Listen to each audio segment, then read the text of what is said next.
on my end. Hello everyone, my name is Hiro Tonfa.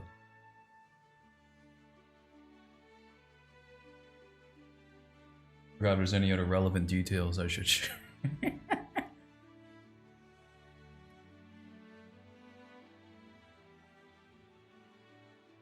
Let's make sure my audio is not like feedback looping on itself. That'd be very funny. No, I'm pretty sure fresh. Oh my god, why am I hearing myself? Oh, my video. Victoria 3 live. Victoria 3 time. That'd be a nice stream.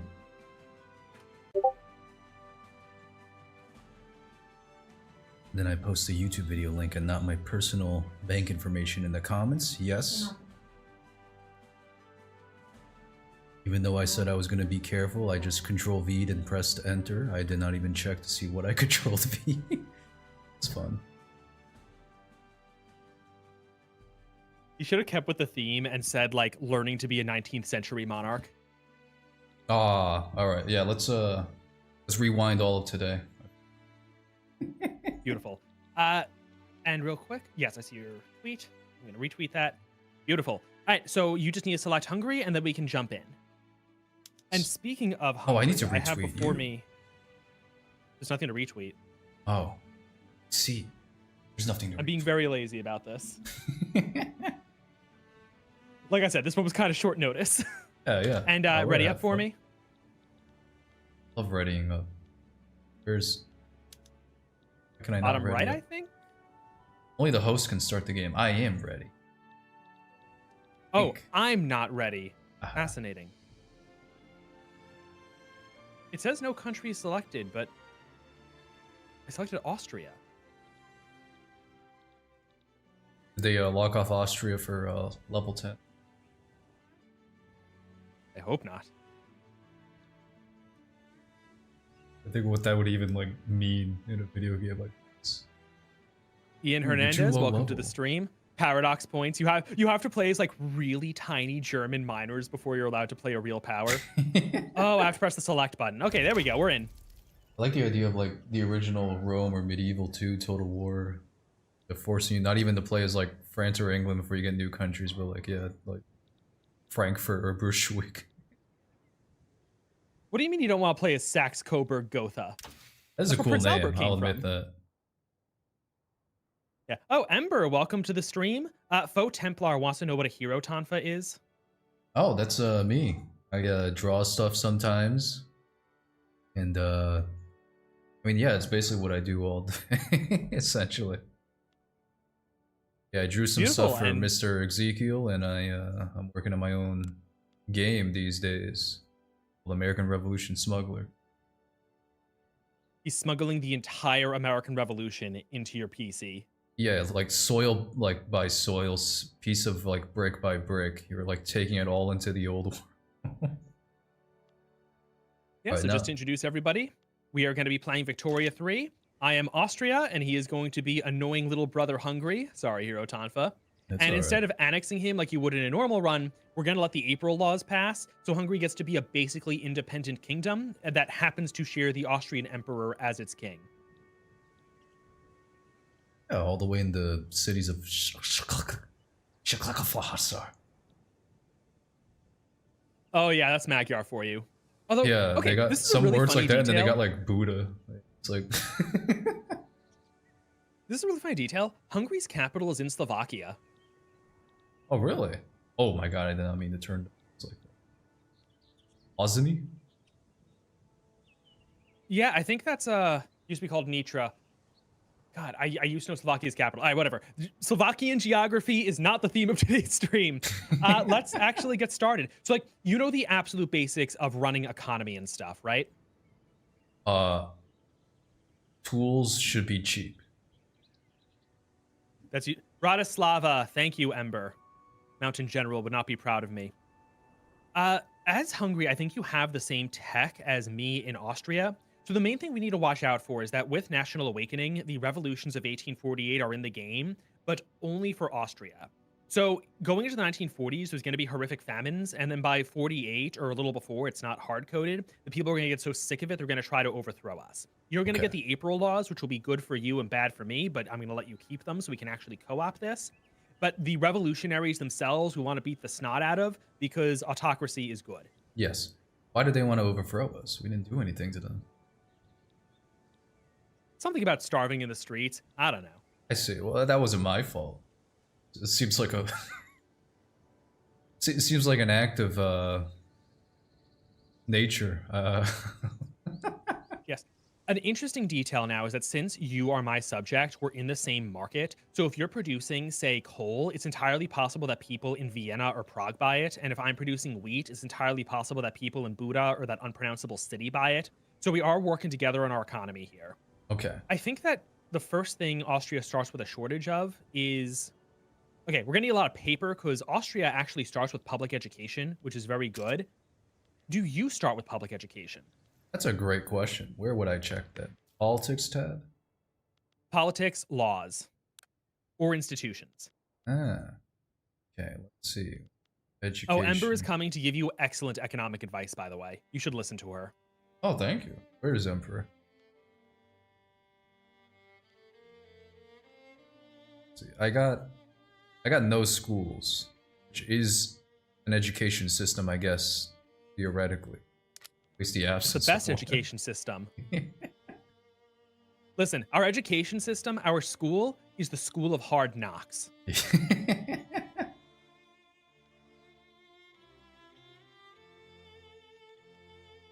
remember I had a copy of like Game Informer when I was a teenager, and I'm like 2014 or something like that. And they had an interview with one of the new Sony executives, and that was exactly what he said to the interviewer. It was like, where did you go to university by chance? And he's like, the School of Hard Knocks.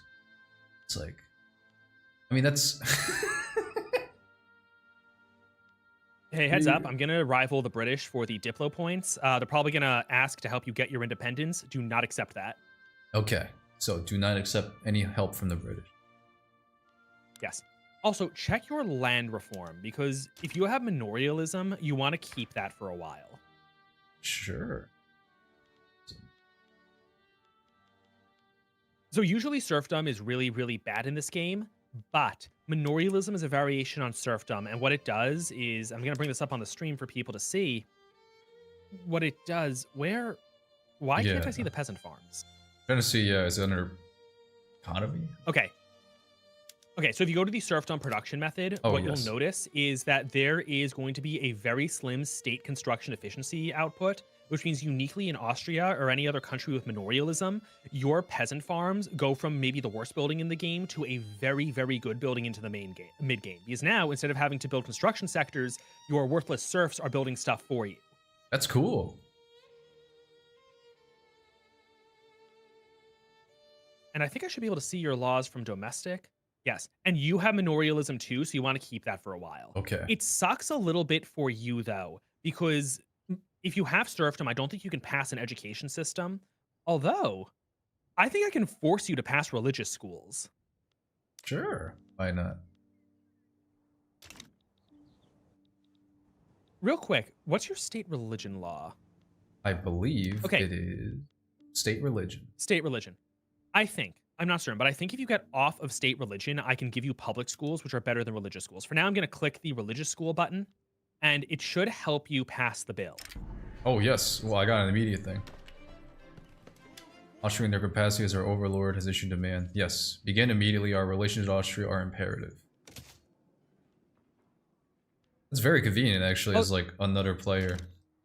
You can just do it. Other things I would suggest doing is if you have a liberal movement in your country, support it. Mm-hmm. See. Check your government and try to make sure it has high legitimacy. Yeah, Fireth, you make a good point. Worthless serfs, more like unsubscribed viewers. Disgusting. All right, I will bolster liberal context of it.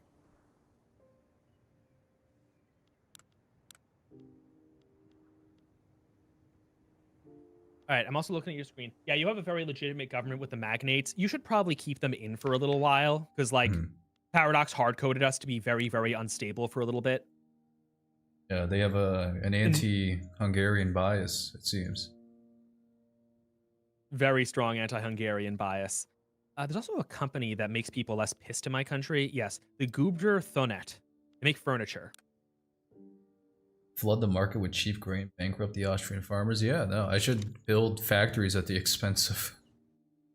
We're the same not doing market. any raw You just be resource. bankrupting yourself. That's true. That's how you know it must be a 4D chess move somehow. Other things to watch out for. My livestock ranches don't start with slaughterhouses. They should. And a lot of the mines are not using atmospheric engine pumps when they also should. So a good thing to do at the start, if you're not familiar with your country, is to, I wouldn't do this indiscriminately, but to max out a good number of your starting, what are they called, production methods. Mm-hmm. Because a lot of them start lower than they need to be. And by the way, some of them going down the list is not a straight upgrade. Like, take a look at logging camps, for example. Going to focused hardwood production is not strictly an upgrade. What it'll do is you stop producing softwood and produce hardwood in its place. And that's not an upgrade, that's just different production. Yeah, I'm seeing right now that like all my logging camps are producing hardwood. That's kind of crazy. Yeah, there's an intermediate option that's like half and half. And I think our market, how's it doing on wood? We have a slight surplus of hardwood and a very slight shortage of softwood. So you should probably leave that as is because we can easily build some logging camp. By the way, do you have an entry for the matter of Hungary? Let's see. Hungarian Revolution will time out in 34 years. I'm going to bring up your stream on my stream, Streamception, because I want to take a look at that. Eagle on. Oh, wait, no. Yeah, my journal entries right now are just Hungarian Revolution. Prussian Blue, do not support the liberal movement. It's the old meta now. It gives unneeded radicals. Okay, Prussian Blue, I'm going to take your word and not support my liberals. Oh. Moscow Master says the game audio is too loud. I will fix that. Also, guys, let me know how my audio level is relative to Hero Tonfa. Yeah. I need to speak more. Give me a second. Hello, hello. You know what? I can also like increase my voice a little bit like this. Let me know how those mixings are. Faux Templar, what software do I use to make the videos? The answer is a lot. The illustration is done in a variety of illustration programs. My preference is Adobe Photoshop, but some of my artists use things like GIMP and Krita. I imagine Hero Tonfa could actually give you very good recommendations for illustration software. Oh, I like using Clip Studio. I've been using for the past few years. Or did I use Photoshop? It did the job. But Clip Studio just has like so many brushes that I like to use that are made by the community. Always been a big plus. If I had to do like animation or something like that though, I would not factor that in as much. Even though it is a potential workspace you can do in there too. I don't know. When I do like very simple like frame animations, I prefer just drawing like the PNG like frames out and then just piecing them together in the Premiere or something like that eventually down the line. So that might speak to how I see working with video making and the software. If I'd rather go to something else I know. And then for video editing, my team uses Adobe Premiere, but that's very, very high-end stuff. Like we do a lot of animation with, they're not called timestamps. Timestamps or markers or something. That's where we do all of the animation as well. And those are the main two, but like, we don't use tweening because, actually, no, it is tweening. Okay, it's not called tweening, but we actually do technically do tweening. You're right. And then like, there's a bunch of other software for like the team, because I'm not making these alone. Like we use Discord for communications. We use boards for workflow management. We use Trello to track certain things. We have like 3 different payment processors because the team is international and like different processors are needed for different companies. As far as you're concerned, all you need is a good illustration software and a good video editing software. And like work your way up. Don't start with the really high-end stuff. Premiere has a million features you're not going to need. Yeah. I think what people expect out of a YouTube video is probably like higher quality now, but I don't think there's any reason that someone's just starting out. There's no reason they can't even just do a video essay that's mostly just essentially PowerPoint slides and their audio. At least to start out with too, to like build up your your actual writing process, that's probably going to be even more critical, I'd say, in a way. Yeah, Ember points out that Fire, Alpaca, and DaVinci Resolve are both free. I'm guessing that's what you use, Ember. First off, in general, check out Ember's videos. She's awesome. But two, like, take a look at what she's able to do with that software and figure out if that's what you're trying to accomplish. And then you'll know. But like, I don't know, for example, if you can animate with DaVinci Resolve like we do. It's possible. I'm just not familiar with the software. CarsTube5, welcome to the stream. Ultimate Tanker, thank you for the kind words. And Hero, I think we're just about ready to start, right? Yes, I just have to choose my technology. Yeah. Also, you'll notice I just destroyed the Metternich system and replaced it with the Grand Alliance. Yes. So Ideological Union is bad and I hate it, and I replaced it with Trade League, which is good and I like it. Down for that. Now, what should I focus my research on? So here's a big one. Do you have water tube boilers? No. How long would it take you to research? 3 years. Good. Okay, so in that case, start researching it. If anything takes more than 3 years, it means you need to research earlier techs. These are getting like advanced technology malice. And for my first construction priority, should I just try to solve the coal shortage? I'm building coal. I think we're gonna need a little more wood though. Okay. Let me see here. I'm also just looking like what's in your land. By the way, technically you can build stuff anywhere in the Empire and you'll still own it. Go Plays, crazy. welcome to the stream, and Edwo Gamer, welcome to the stream. So the main thing Hungary seems to be good at, honestly, is agriculture and ranches. If you want, you could try to become the grocery king and like build lots of ranches and then build lots of grocery production facilities and create a little vertical monopoly that way. Sounds pretty easy. I gotta... And make sure your production method is full slaughterhouses. Slaughterhouse. I'm seeing I should build them on places with a little plant icon modifier. Yes, because those give a ranch and agriculture bonus. One other thing to consider, I'm actually building the coal plants in the wrong province. If you want, actually, you could build a couple of coal mines in Marin or Moravia. Again, it's not in your country, but it has a coal bonus, and we actually do need a good amount of coal right now. Sure. I'll build one ranch for now and one coal mine in Carpathia? Is that the one you're talking about? Marin. It's the state directly northwest of you. It doesn't let me. This action is not allowed for Hungary. I can build ranches in your place, but I can't build coal mines. It's interesting. Let me try drafting a treaty with you then. I guess subjects can't build in overlords, but overlords can build in subjects. Okay, that's fine. In that case, just build the ranches like we discussed in your land, and I'll worry about the coal. I see. I love building ranches. And yeah, I think I'm good to go. I mean, that's the great thing about Victoria 3 so far, at least in comparison to Hoi 4. As much as I like Hoi 4, it's the initial setup is actually pretty easy going. You don't have to take a long session to figure out exactly what to press. Research is a lot more simplified here. Yeah, Ember, I just checked if I could do a trade deal with Hungary. I can't, which is interesting. I think it has to do with the crown land relationship.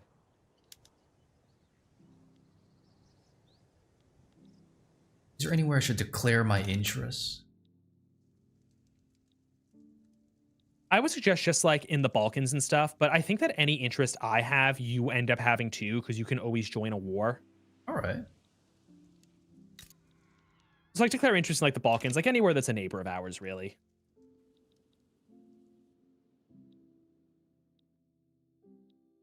Serbia likes Sorry, the me. very last thing I'm doing is I'm just putting a whole bunch of trade treaties out there.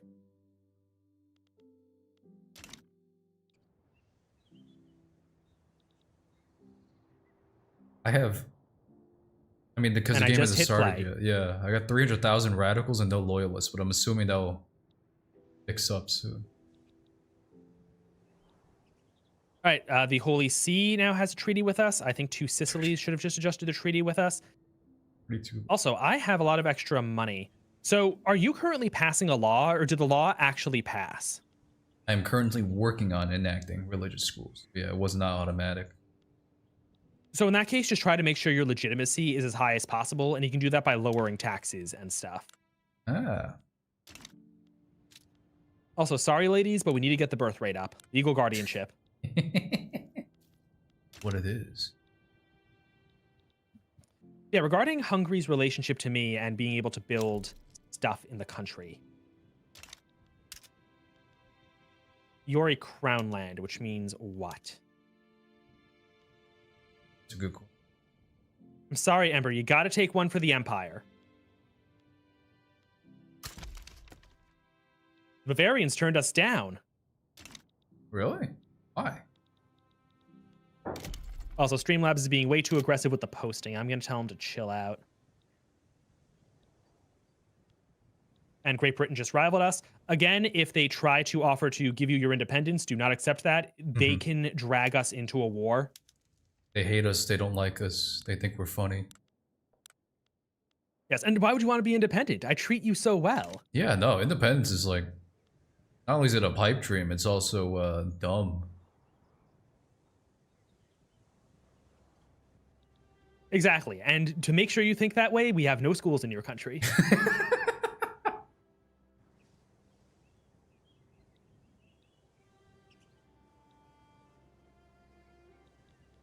Protestant rights movement. Intelligentsia now, but that was a lot of things. That's probably fine. I wouldn't worry about it.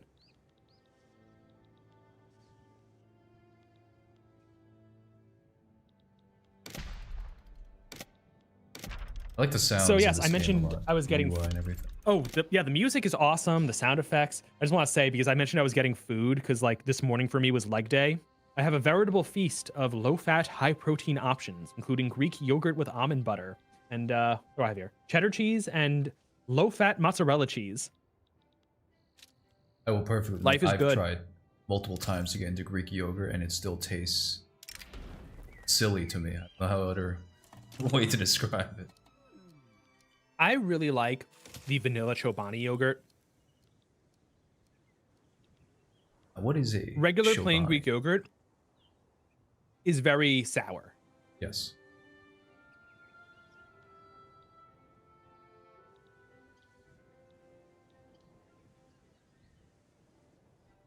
Oh, speaking of, you mentioned beforehand that wanted to talk a little bit about game design just in general during this thing. I forgot specifically what we were talking about, but I think you mentioned Iron and Blood times.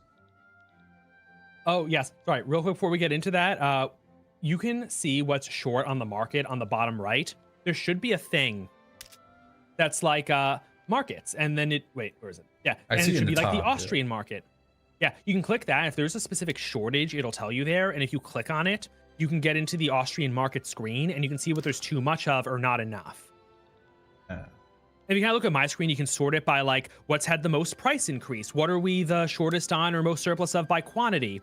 And we'll see is like wood, for example, is up 23% in cost, but we are short 500 units. So it might be a good idea to build a little bit of wood here and there to make sure our wood PUs, no, not PUs, our PMs, production methods, those are the most modern. Opium is having some crazy swinging, I have to say. So I'm sure we do not want to import opium into our empire. Depends on how rebellious the people get. I learned this recently. The British Empire was importing almost as much opium as China was during the Opium Wars.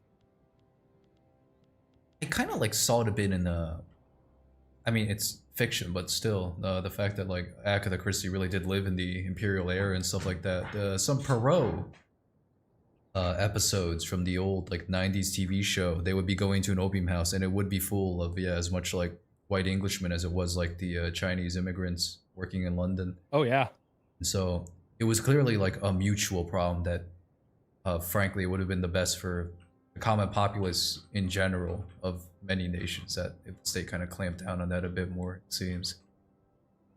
Hey, listen, in a lot of countries we have opium problems to this day. Yeah, exactly. So I'm not like even blaming the administrators of the time, really. It seems to be People it really doesn't like seem to drugs, be an it issue of turns the out. times and more of a general something.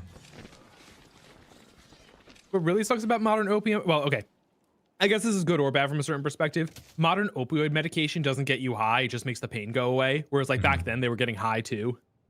I see. And that was probably a bit too enjoyable. Oh yeah. One of my favorite poems is Kublai Khan by, I want to say Byron, but that's probably wrong. And you could tell that dude really liked opium.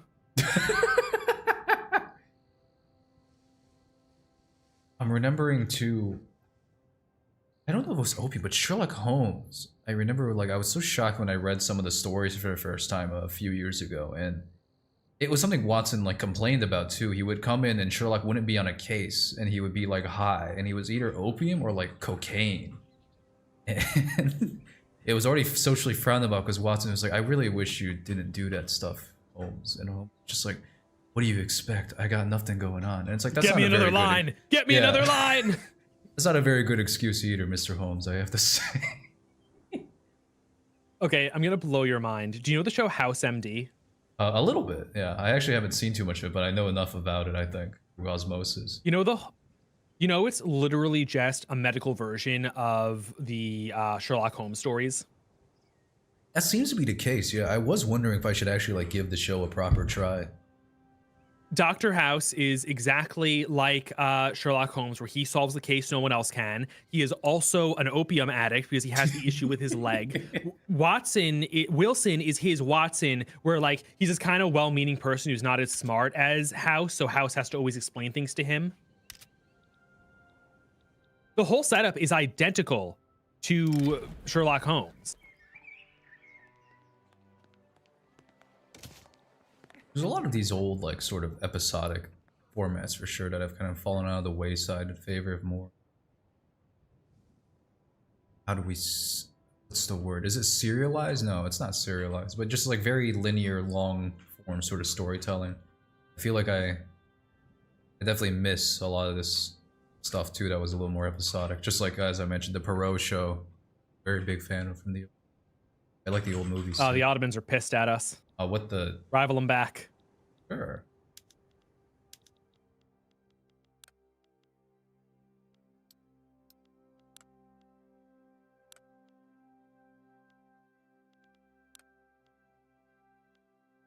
By the way, it's very common for like really great stories to actually be rehashes of older ones. Like very few of Shakespeare's plays had original plots. What made Shakespeare so great is he took really popular, like the Romeo and Juliet story was told a million different ways in English theater. Shakespeare just did it the absolute best, like far and away. Yeah. I've always been of the proponent that as long as you're not like copying off whatever's like currently popular in the pop culture, unless you're extremely passionate about the idea that you're like touching on, sure, go ahead. But if you're just doing it to like become popular or whatever, it's usually a bad idea. Do what Shakespeare did and, as you say, work off like stories that haven't been told in a while. They're very intrinsic to the human experience, so they're always relatable, but they just haven't been said in a bit. I mean, one of the best examples of that is the Akira Kurosawa movies that adapt Shakespeare plays. Would have been the sort of quasi alternate history samurai world. What was his adaptation of King Lear? I think it was called Ran. That was amazing. It was awesome. But for sure, Yeah, if I was like out of comic stories, I would definitely be tapping more into like even adapting Shakespeare plays. And you probably find that pretty funny. Yeah, Ember brings up that a lot of stories are fundamentally retellings of the hero's journey or satires of the hero's journey. Mm-hmm. This is why postmodern media is actually very interesting, because postmodernism is obviously a rejection of these typical structures. And a lot of the time it fails because most experiments fail. But Yeah. every once in a while, there's a really interesting postmodern nonlinear work. And a really great example is, have you ever seen the film or read the book Inherent Vice? No, what's that one about? So Joaquin Phoenix stars as a hippie drug addict, but I repeat myself, private detective solving a murder mystery at the behest of his ex-girlfriend. And the story is postmodern because it does not have a coherent plot. He is trying to investigate it, but he's kind of randomly jumping from point to point. And by the end of the story, he doesn't even solve it. He kind of figures out what happens, and then the feds kind of swoop in the last minute and resolve it. But not even in like a Deus Ex Machina sort of way, more in a like, oh, that is kind of what would realistically happen, wouldn't it? Yeah. Sort of way. But the reason why it's very interesting is that, like, one, the fact that he's a hippie is significant because that's kind of, for the record, I've never like done drugs in my life. Please don't do them, kids. But like, that is kind of what being high is like. Two, it's realistic in a certain sense. And three, while it does not present a coherent story at first, upon rewatches, scenes in the beginning that made no sense suddenly start making sense. It's like, oh, that's why this character was behaving so weird. Oh, that's why this character who seemed to be like mumbling non-coherently was actually making perfect sense. And again, it's like a total rejection of traditional storytelling narratives, but it tells a new story in a new, fascinating way. It reminds me a lot of I watched or I finished the first arc of Twin Peaks a while back, and I really enjoyed that one as well, where it remixes a lot of traditional Americana and storytelling in a very fresh way. That's when it tries to be scary, it's very scary. When it tries to be very fascinating, it's also very fascinating. But I mean, David Lynch was just a genius. God rest his soul. I don't think we'll see another man like him David for Lynch, 2 decades at least. genuinely one of the great American artists of all time. And actually, what's kind of fascinating about him is like David Lynch was famous for being a very right-wing sort of figure. Not to get too into politics, and like the right traditionally right now is very anti-postmodern art. But David Lynch is one of the greatest postmodern artists of all time. Mm-hmm. His stories are not linear at all. Well, sometimes they are, but like his best ones, like Twin Peaks, they make no sense at first. They barely have a coherent narrative at first. One of the things is like, I saw some people like, frankly, like coping so hard by like, they like started spreading the fact that like, oh, Twin Peaks is like a commentary on like the American like experiment or American culture because like David Lynch like hated it for some reason. That's why all the Americana was surrounded by scary stuff. And it's like, you are insane. Like he was openly nostalgic for just a lot of like little like even just I hate to use the word in like like a demeaning way. I don't mean it at all, but in like almost a superficial way, he would like insert a lot of American aesthetics or popular settings and archetypes, and it was not because he disliked them. It was because he found them very comforting, and that was the part of the horror in that something so evil like a literal demon possession has shaken up the town. Without getting too into spoilers for anyone that hasn't enjoyed Peaks. I am not a full believer in death of the artist, but let's take the radical death of the artist position and say that the way he was interpreting his works has no relevance on what the work actually is. It's an objective piece of art. It stands on its own, whatever. Even from that perspective, I feel like the interpretation of like, oh, he's actually subverting traditional American icons and values. I feel like that's a really uninteresting way to look at it. Like there's way more going on in a David Lynch film. And if that's what you're focusing on, like, why? You know, Yeah, it's not why? Interesting. If you're gonna like totally free yourself from any like rules of interpretation, come up with an interesting interpretation for God's sake. It's just fascinating what lengths people have to go to justify enjoying something to themselves either. Because I've had some friends like that just could not stand the idea of something being made by someone who disagreed with them that they enjoy. And it's like, I mean, frankly, like you gotta grow up and accept that. Like you're not gonna get along with everyone, even in a professional sense. Why would you get along with everyone you ever enjoyed the works of? Even like if you somehow, for some reason, happen to disagree with someone on something. I mean, you Real also quick, I lock got yourself. bad news. Yeah. Wait, The what North bad news? Italians think they have rights. Oh no, they're protesting in Venice. In Piedmont, but that's gonna spread. Actually, it's kind of fascinating how that timed out. Because like, I obviously can't comment on these people specifically, but a lot of people view media consumption as like a social signal. Like, oh yes, I'm in the cool club because Yes. I watch this media and you're a Luddite for watching that media. And like, listen, sometimes it's fun to like drag on other people's tastes. I won't deny it. But also like, if that's all it is to you, my God, are you missing the point? Yeah. It just became the reason why so it's funny. hostile. No, you go. And it's, yeah, no, sorry for interrupting. It's just been hostile for a while, is the sad fact of it too. I remember like I would be reading about some old like Wild West movies that I enjoyed. Like I watched Stagecoach by John Ford for the first time a year ago, and that was amazing. It was really fun. I think the movie's from like the 30s or the 40s. It still holds up in an amazing way with this idea of just these strange eccentrics getting stuck together in the Wild West while they're under attack by like everything. But even like then, I recall, yeah, reading some reviews about westerns later in the 50s or the 60s, and you would have these very snarky reviewers just go in and like accuse completely of like the genre itself being like extremely political and like against them, and so for that reason alone, they hated every single western that came to like their table to review, openly so. And it's just like, it's just a very reductive way of looking at entire genres, even in general.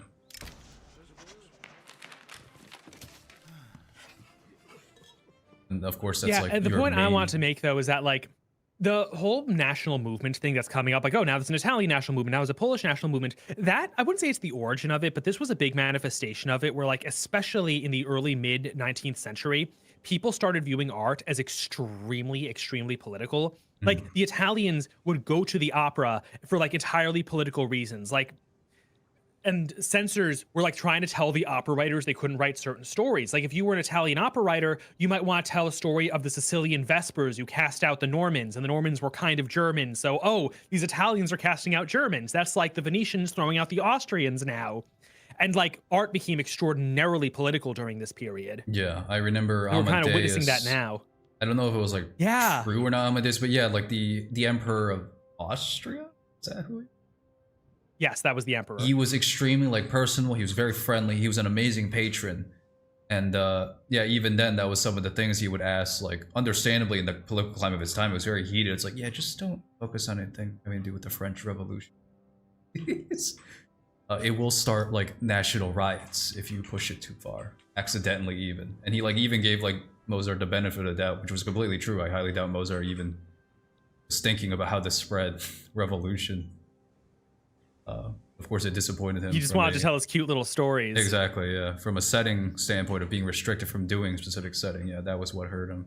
We understood. That happens with a lot of artists, that like they just want to make their art, and then suddenly like they run face first into some political implication, and then they suddenly have to become interested in political activism. Yeah, the alternative is that you become like a total hermit and just like shut up for the controversial time, at least on like that specific issue. And frankly, yeah, the more successful people that kind of weather the storm tend to do that. I still open my mouth in stupid ways on some things, but overall, yeah, that seems to be the strat until pop culture moves to whatever their next issue of the week is. The main thing I would say to anyone who is an artist and interested in the arts, but also has an interest in politics, is that like, two things. One, someone who is professionally politically engaged will do a better job than you in pushing whatever politics you happen to have. So you getting openly involved, again, like anyone, you're probably going to be a little ineffective. And two, you're completely missing the way more effective way, which is to just make good art and also happen to believe in your cause. Like completely ineffective. Let's say you're like just a really generic modern American neoliberal, running around screaming that you love neoliberalism. I support neoliberal politicians. I oppose non-neoliberal politicians. Like, maybe you convince some people, but you're probably not going to be that effective. But like, you're just if you preaching just made to the art, choir, yeah. Yes, but if you just like made art that happens to take place in a neoliberal society and the characters seem to enjoy it, just tangentially, like don't like stop the story and give a sermon. Just like, it's just there.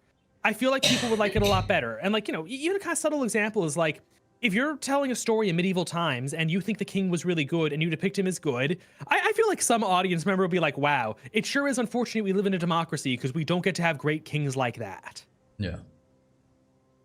There's even just some kind of stuff too where it's like even some medieval era plays or writings would kind of have that subtle or maybe not so subtle political commentary on that. They would not make a story about some leader they disliked explicitly, but they would choose to tell a story about a very bad, corrupt king that gets overthrown or killed off by another more virtuous noble. And without naming the leader that they're angry at, the fact that they focus a lot on it is already, everyone can kind of read between the lines even back then. They were talking about. I mean, so much of the Greek or the classical Greek days, especially in Athens. Oh my God, almost every single choice of like play that was written during the times of like the Peloponnesian Wars. Usually commentary on something that they didn't want to explicitly say, and even then they got kicked out or exiled or killed by the mob. But that's just Athens and their quirky directness. Very fun time to read about. I'm glad I don't live in classical Athens. That's a very tense time to have opinions. I'm sorry to say, classical Athens sounds like an awesome time to live in. Like, I think it's fun. This, but someone, I would say that you have to be ready for a challenge. Like, anything a Roman wrote could have been written 20 years ago, but the Greeks are like from a whole other planet. They're like a completely different people from us moderns in wild ways. Yeah. In so many ways that like, I think Aristotle's still like one of the most brilliant like people who've ever existed at all. Just reading some of his writings and stuff like that. And again, that's also why like I say I'm not like I say that I'm happy I don't live in classical Athens, not as an insult to Athens, but more of just realizing that at a certain point I would be one of the many people that they exiled.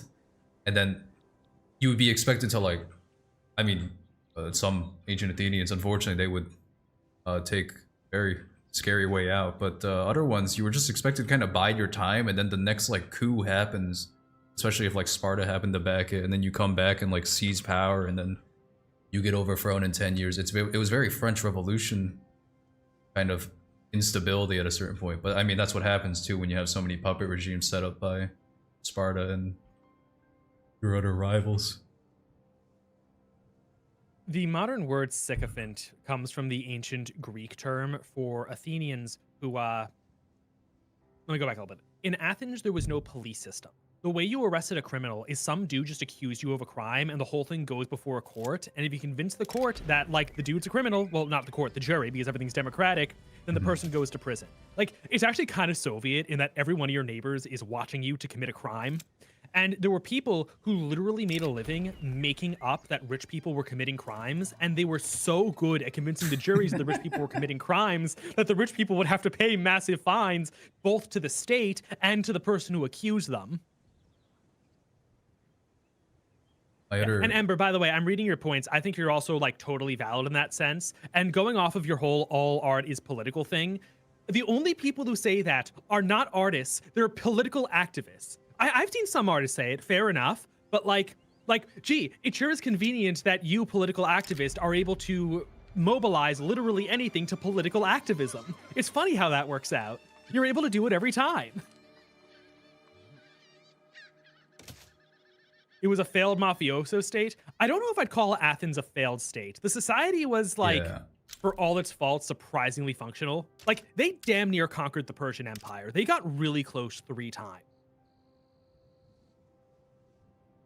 I think, I mean, even the fact that Sparta won the Second Peloponnesian War, they couldn't really hold on to that grasp because their model just wasn't really able to be exported, really. I mean, that's also the really fun thing about the Second Peloponnesian War. It's this, like, openly ideological war between democracy and oligarchy, but the thing was, the model that, like, Sparta exported wasn't even really a copy of themselves. It was, like, oligarchy sort of light without like Spartan characteristics, for lack of a better word. They weren't really interested in other people living like them, and that could be to their credit or against their credit. But when it comes to like something that you can easily sort of like clone, at least on principle, on paper, Athens had the advantage for that for sure, where, you know, they could just install a sort of direct democracy. And then of course both sides did it because they were superpowers. That's just how they act. If the people didn't vote the way that was correct, then they would come back with spears. But that's just what they're both doing. 2 quick questions for you. The first is, how did passing education go for you? I am still in the middle of that, but there are no setbacks. I am in the ascent stage. You're almost in. Well, this looks fun. Yeah, I mean, that is Victoria. It's very fun to talk over though, and that's kind of partly why we chose it. On top of it, yeah, that I am learning this game. Yeah, I'm letting the game run very slow. By the way, I want you, as a little experiment, to look at the Austrian market, and I want you to tell me what you think we don't have enough of. Consider this an educational opportunity. All right, market price. That's what I'm looking at first. We don't have enough clippers. We don't have enough coal because it's 33% above global average price. Is that what that is? I believe it's the base price that it's being compared to. Okay. Yeah, tools, coal, groceries, logs. Those are all above 20%. So I would say those are the priority. Is that correct? Sorry, list them one more time. Coal, tools, groceries, and wood, and clippers, but I think we can probably ignore that for now. Yes. So this is just a really good trick to see what your market doesn't quite have enough of. But remember that this is a backwards looking way of doing it. Like one good example is if you have a tool shortage, you might think like, oh, build more tools factories. It's also possible that it's time to switch over to steel tools, which would be like the forward looking solution, and build some steel mills and then switch to the steel based tool system. Mm-hmm. Changing a PM is often way more effective if you have the inputs. Wait, Ember, birds are in the game? Oh, yeah, where? Where are the Borbs? I demand Borb. Discord in the armed forces. That's fine. Tell them they're not allowed to game until after they finish their exercises. They're only sound effects. Awful. You know, back when I lived in Florida, I had a rivalry with a local bird called the grackle. The grackle is this ugly black bird that they only do this in Florida. I don't know why. Their favorite thing to do is wait for you to walk by their tree, and then the grackle will dive out of the, like dive bomb you out of the tree, clip your ear, and go, "Bap!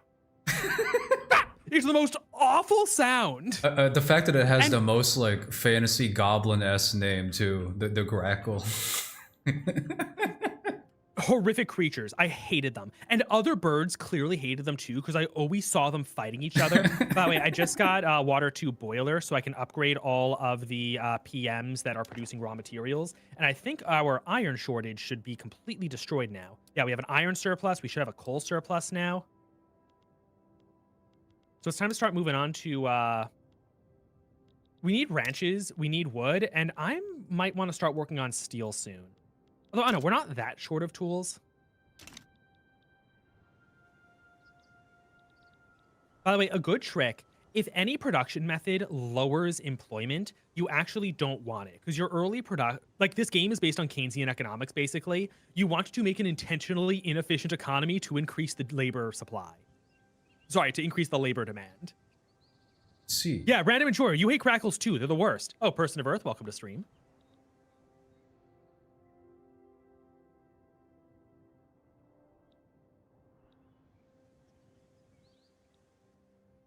Now, is there a risk that England's going to try to stomp on us soon? No. So what happens is that when you rival England, I find the AI offers to make Hungary independent. And it's silly because Hungary doesn't have a coast, which means England can't deploy troops, which means the only way England can attack you is by a naval invasion, which is never going to work. But like the English AI will just declare war on you anyway. You completely stomp Hungary. The English peace out because they can't do anything. Like, it's just a big, silly thing. Because they can't, like, police the front line, yeah.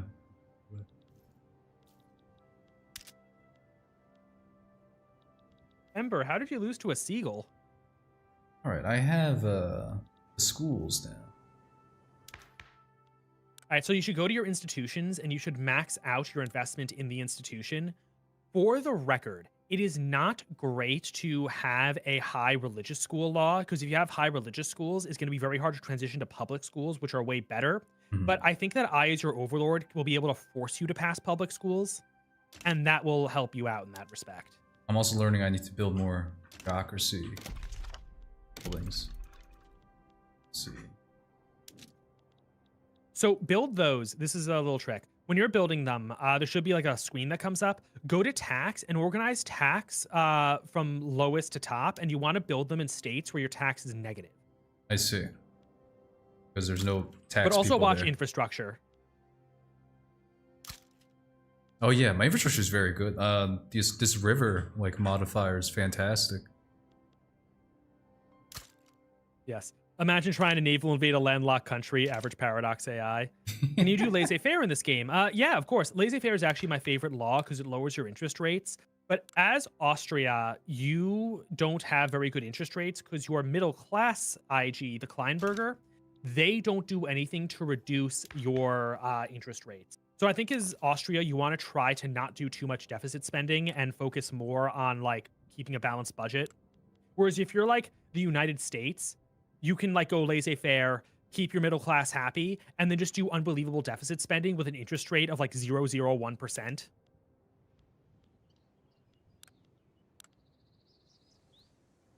Ember, you can't give up your burgers. You know, that's the difference between a Brit and an American. A Brit will give up the burger, but an American will like just pull out a gun and blast the bird to defend his property. Yeah. That's what the Second Amendment is for. I remember my Titan Gaming, welcome to the stream. my stepfather talked about that once, where he must have been like 7 or 8. And he was walking to school, and this bird just started attacking him and his friend, and they ran all the way back home. And his mom basically told him, "You should be more scared of me than the bird. Get back to school." It's like- And that bird stopped bothering them after that, so I guess it must have heard as well somehow. I don't know that the game had changed.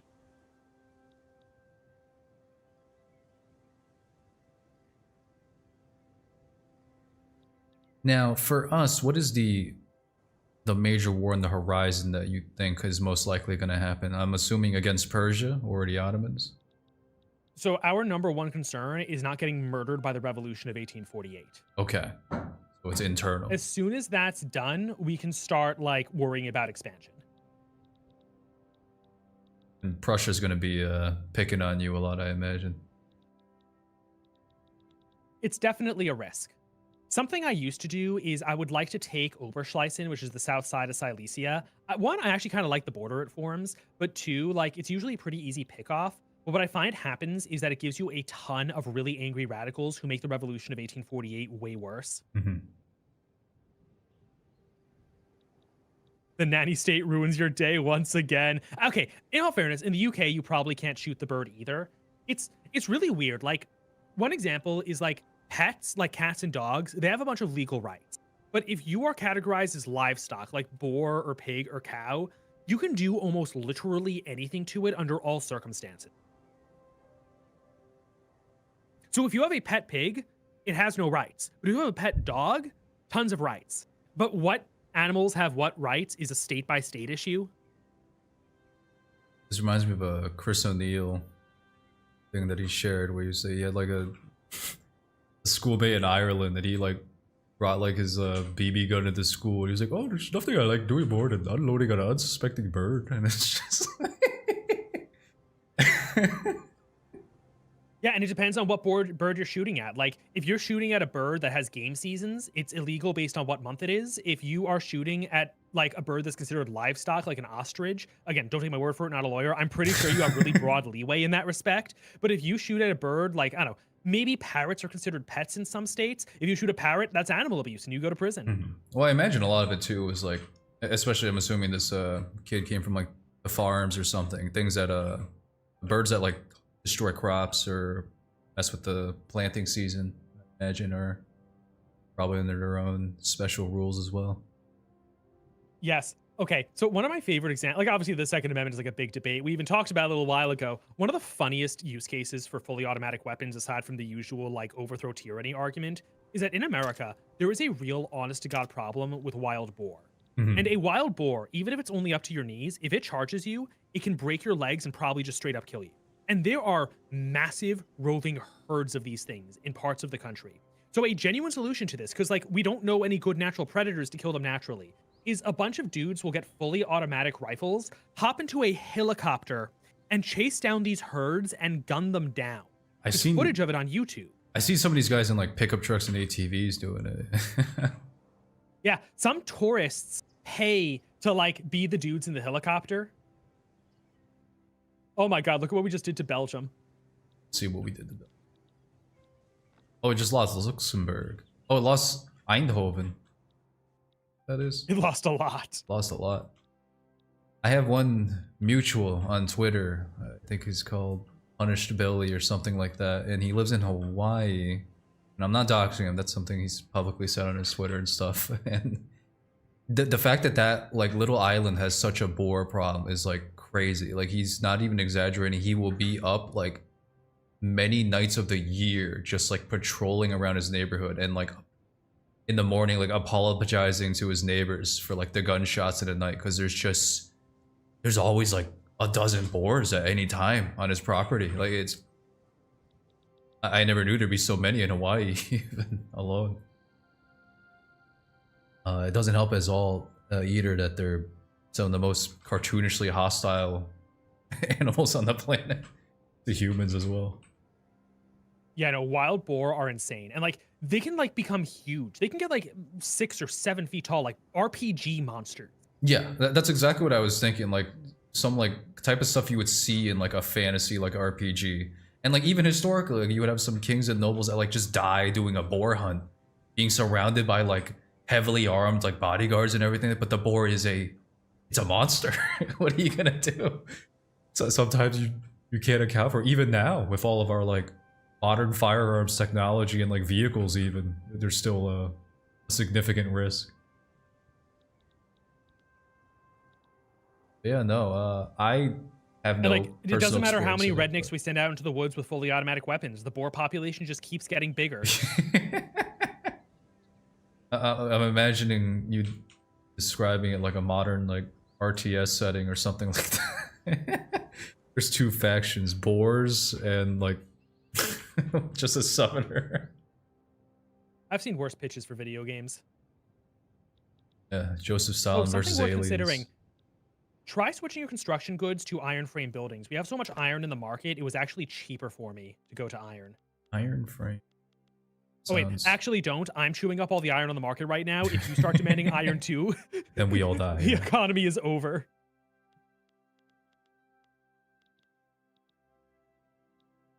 Oh yeah, no, that was a complete fluke. I'm going back to wood frame buildings. Never mind. Trying to see what.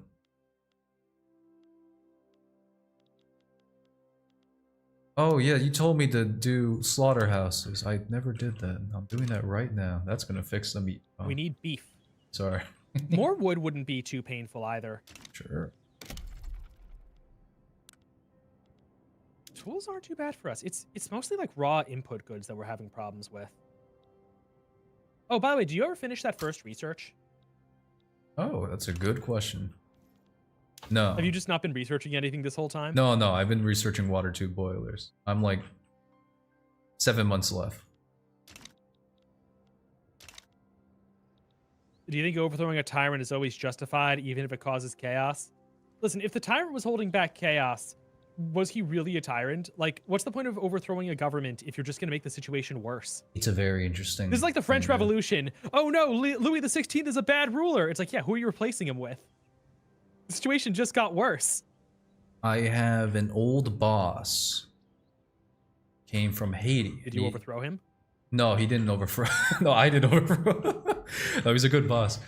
But he had grown up in the baby doc regime era, so very authoritarian. And the way he described it was he had said, you didn't say anything about the government except in closed doors, in whispers, in like the privacy of like your most trusted friends or family, and like everyone was like terrified.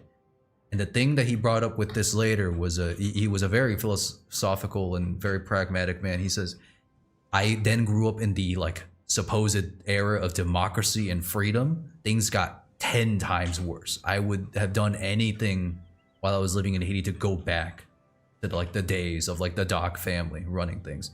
They were paranoid, they were insane, but it was better than like just allowing gangs like completely unchecked on like the streets, pretty much, stuff like that. And I would have to do it in his Haitian accent, but yeah. It was interesting what he did like focus on. I'm not blaming him at all for it in the conversation. One of the things he focused on was, yeah, of course, that makes sense. No one wants like gangs going around like eating people and like killing random civilians. No, that's very unpopular. But the other thing he was like mentioned was hero, I Well, there have goes my seen. vote for the gangs eating people party. Yeah, no, exactly. The that power block isn't a popular choice. But he had said, And hero, I also saw they would be protesting on and camping on in front of the palace of the government. What is going on, man? and I was just thinking privately in the back of my head, like I'm perfectly with you understanding the gang violence thing, but is it really that big of a deal that there's like protesters camping out in front of like the presidential palace or whatever it's called in like comparison to that? But I mean, I guess it's just how he grew up. You know, it was a very different world that was just as unimaginable to have like protests that lasted that long in front of the leadership. But yeah, I mean, I trust his experience with that sense, like because exactly like what comes after, nothing. Oh, we all die. That's great. What a fantastic idea. Genius, one could say. By the way, I'm going to increase the game speed and see what happens. That's always it's always a great phrase to end actions on. You're lagging behind a little bit. But I'll on catch up. speed 4, you keep up.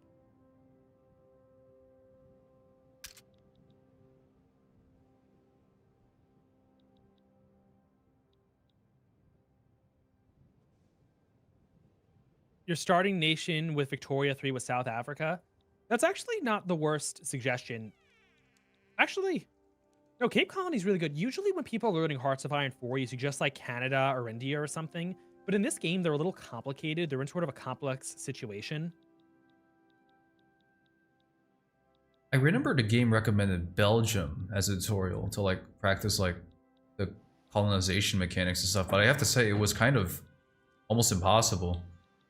The malaria thing and all that, it was just very slow colonizing Africa as Belgium. I think like I don't know, like, yeah, Brazil and Because you Argentina need had the like quinine and civilizing mission techs and malaria prevention. Like colonizing Africa is a very late game thing. yeah, the Belgian tutorial tries to like pretend like it's gonna happen any moment. Yeah, Argentina and Brazil were like frankly a little better at teaching me. Ooh, generally stoked. Yeah. Generally stoked super chat saying 90% of Robespierre's quit before the safety of the Republic is ensured. Well, hey, listen, that was Napoleon's theory, and it worked. Ooh, Ember suggests Sweden. I think Sweden's a very good nation to learn with, but my personal favorites are probably Spain and Portugal. Spain more so because Spain has colonies in Cuba and the Philippines, and the nice thing about having those colonies is that they're giving you a little bit of extra income in case you mess up somehow. Oh yeah, Cuba is still under the Spanish Empire. When does like Teddy Roosevelt and his adventure come in? That's like 1900s, right? That's way later on. Like 1880, I think. 1880, 84. yeah. That's William McKinley. McKinley. The famous cavalry unit without the cavalry.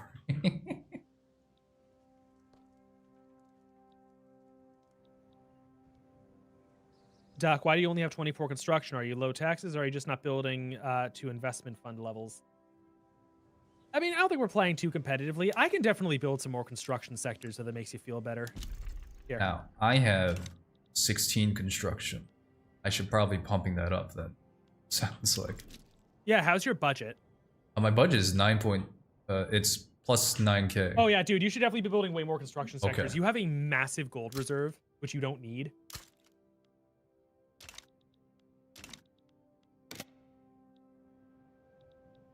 Hope there's not a risk of my government shutting.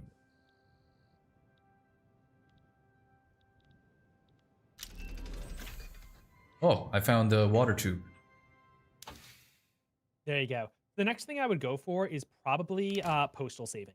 So a really cool thing about this game is that I love how the most powerful technologies are actually the society techs. Mm-hmm.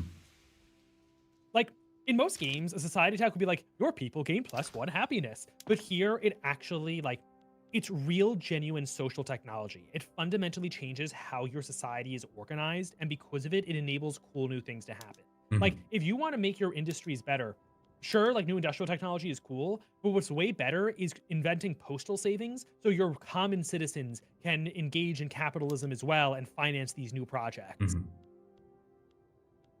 Murica Rules wants to know if I'll do Hoi 4 one day. Honestly, almost certainly. Yeah, Like, I would love to play plans. that I was too. telling Hero, yeah, I was telling Hero this before the stream. Why is my brain not working all of a sudden? Yes, I was telling Hero before the stream that like right now I'm extraordinarily busy dealing with a bunch of like video production related tasks, but like going towards the end of this year, beginning of next, I want to start streaming very regularly again. I'll stream solo, I'll bring people on. I know Ember's in the chat. I'd love to have you on a stream again. Hero's always a fun time. I'll find other wacky characters from Rounded About to stream with. There's cool stuff coming up. I just got to I got to finish a bunch of behind the scenes production stuff, which is unbelievably boring but has to get done. Yeah, no, it'd be very fun to build up a little like consistent streaming circle. I think that'd be a blast. I know also some other guys that you can see we'll all gel together, play it on and off. Yeah, listen, dude, the last time I was streaming, I briefly tried doing a podcast. I love doing the streams, I love doing the podcast. Getting the guests on was like the most miserable goddamn process. So if you're willing to outsource some of that for me, like you can't see it. I have like my hands together in prayer. Like, thank you. No, it's very hard. And I am very sympathetic to people as well that can't handle scheduling very well. But it also makes me very, very appreciative of people that are very easygoing with their schedules for sure. Which was mostly luck. Especially for the both of us, with the fact that we make our own schedule. We have very packed schedules, but the fact that we can make it ourselves is a big advantage for sure. Very fortunate for that. My food industries have suddenly become unprofitable. That's funny.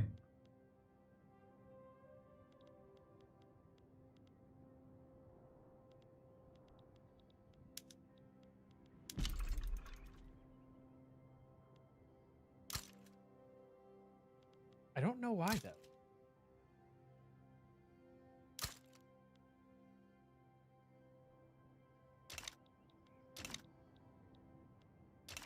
All right, it's 1840. We should be getting the Hungry 40s event soon. Someone is telling me get off traditionalism now. Is that true? Oh, you're on traditionalism? Yeah. You gotta fix that. Okay, I gotta fix. Wait, I can actually help you with this. Here, I'm gonna take a look at your domestic laws since like we're both players, we can cheat. I'm gonna force you to get interventionism. Sure, thank you. Actually, I should have asked. Go to your petty bourgeoisie and look at their traits. Do they have a trait that lowers your interest rate? They have xenophobia. Look at the other two. Middle manager and treasury bonds. Yeah, -10 loan interest rate. Okay, laissez-faire is actually better for you then. Because you can do... Interventionism is fine for now, and for some reason laissez-faire wasn't an option for me. Ooh, intensive agriculture. So, depending on our cultural group, our like classes have completely different bonuses potentially. So 90% of countries have the exact same IGs, or like, but like it's done on a by-country basis. Like I don't think, like if you look at my IGs, the Kleinburgers, which are my middle class, actually Kleinburger literally means petty bourgeois in German, I think. Anyway, the Kleinburgers I think just Austria has. No other German country has this. I see. And like if you go to like Muslim countries, their religious IG is very different from everyone else, and also the Protestant and Catholic religious IGs are also very different. No, burger in German means like citizen, and which has basically become synonymous with like middle class or like shop owner. And I think Klein means small, burger, right? I think. Yeah, bourgeois and burger are like the same word, and what they mean is like a prominent city person. No, Ember, we do have petty bourgeois in English. It would just be like little burger, honestly. Yeah, no, A little burger. you know, that would be the correct translation, Ember. It just sounds ridiculous. And like, it's valid. Like, we have the word burger in English. When you're dealing with English countries, like, you hear it a lot in politics, talk about like the middle class or small business owners. That's more what they mean. One of the funniest things still is just the fact that like Civil War and like, I don't know if it's like in standard German or it was just like a joke thing, is like Bürgerkrieg, like Citizens War. Yeah, Civil War, the Burger War. Los I Bürgerkrieg. Das is not good.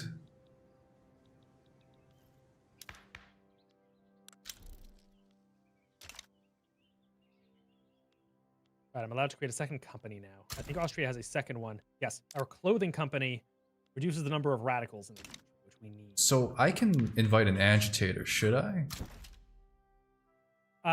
Only if they give you what you want. Actually, something to check out is the agitators in your country, because like you could have an agitator pushing for the return of serfdom, and he'll actively mess up your country until you kick him out. Okay, Ember, for a second, I thought you said Bugman, and I thought that was a very funny thing to say. No, Burger Man. Bergman. It's like, I didn't know you hated city folk that much, Ember.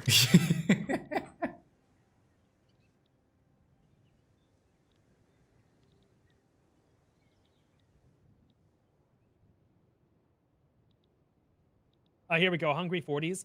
So you have a massive budget surplus, so you should do the option where you pay money to make the problem less bad. Uh-oh. The Hungry 40s. Now, I should set up funds for purchasing for it. Yes, do that one.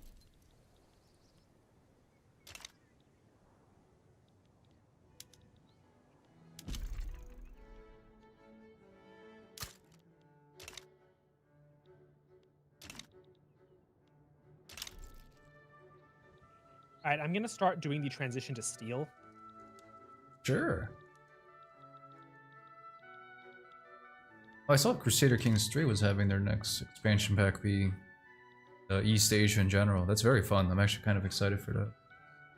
Oh, real quick, look at Circassia in southern Russia. Circassia in southern Russia. Oh my god. Caucasus. The England is there. Yeah, I've seen the English AI do this several times in the current patch. England's AI has been so aggressive in all of the recent patches. Like, I see them straight up annex, not turn into a colony, annex huge chunks of southern China. Fascinating. Oh, Kitty Cat, you don't like my companies? The only reason I know where Circassia is at all is from, like, Lawrence of Arabia, like, mentioning it once. And then I looked it up and I was like, oh, okay, that's where it is. Wait, Kitty Cat, why did you delete the message? Actually, I don't even think Lawrence mentioned it. It was like the Ottoman, like, officer interrogating him. He was, so what, you say you're Circassia? And he's like, yes. Kitty, before I do the change, could you explain why? Because, like, since we're Austria, I'm under the impression we don't want to have radicals, and these companies, once their prosperity gets up, will help me deal with the radicals.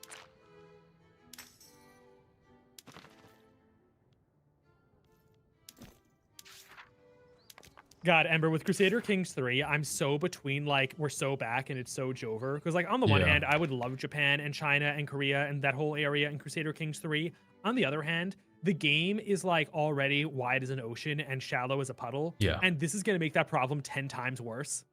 The main problem with Crusader Kings 3, and it already hit for me on my, like, 4th character, is that no matter how much I try to play the characters differently, every life kind of feels the same. Which is not really a problem that the older Crusader King 2 had.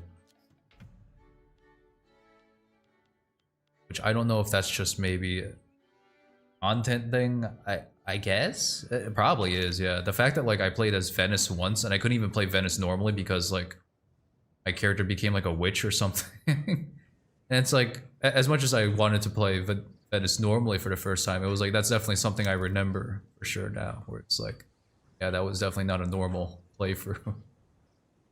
Getting involved with, like, a coven unintentionally. Oh, the satanic cults in that game were always so fun. They were, like terrifying, but also, like, run at that point. Yeah. No, when you're not in it, you think they're terrifying, and then when you're in it, you realize it's a clown show.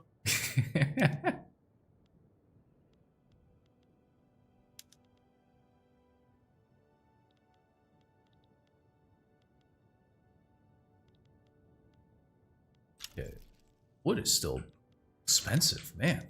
So build more wood camp. It's because of the construction sectors. I wouldn't invest too heavily into wood because, like, soon you start using iron and steel, and that eases the pressure. I see. Okay. So I should focus on iron. Iron, and yeah, actually, I'm working on steel mills, so if you build a little more iron, that's good. Good. Hungary is likely to increase autonomy. I could tell you I don't plan to do that, but I'm getting a warning though. The game is telling me. we have an engine Do you have shortage. a matter of hungry journal entry? I think there's a button for causing problems versus not causing problems. Sure, let's see. So I have the Hungarian Revolution journal entry, which lets me do things in general. I don't have any of the conditions fulfilled, but what other journal entries do I have? Let's see. The situation of the I'll hungry take your word 40s, for it. path to liberalism, patronizing romanticism. What do you want? You want iron and what other company? Generic iron and tools, you say?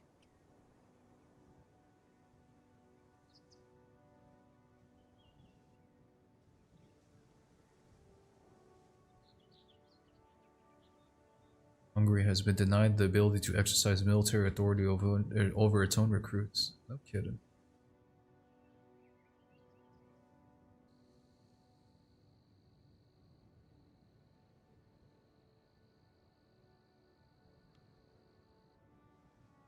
It does say the Hungarian Revolution will time out in 28 years, which I think is probably plenty of time for whatever we plan to do. Actually, can't you just straight up make the April laws demand now? Let's see. Would that be in If journal? I do that, you liberalize. Let's see. Yeah, try making the demand. Alright, so to promulgate the 12 points, any Hungarian interest group is part of the government and has ideology radical. So I guess I have to invite someone that's radical. Or do I just invite doing it? that? Let me look at your stream. Sure. My stream will be a little bit behind. What is probably about 30 what seconds. is? Wait, scroll up, scroll up. You're on a stream delay. Yeah. Just tell me which tab to go through. But I think I'm in the government tab right now. Yeah, I'm looking at it. Try promulgating the 12 points. So to do that, yeah, I need the a radical interest group in the government, which I was thinking about doing right now. Oh, central banking unlocked. Been planning to do that. Yeah, tech spread. Let's see. So reform government, and I don't know what counts as like radical as a group. Oh, I see. Look at their leader and see if they have little revolutionary. Ah, yes, intelligentsia is radical. I will invite him in. Of an illegitimate government.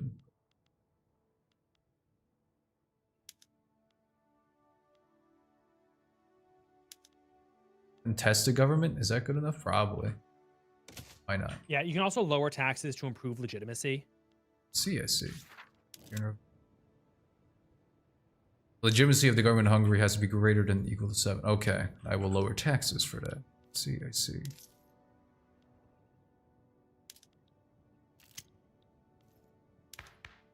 I just realized I could have used commandments this whole time.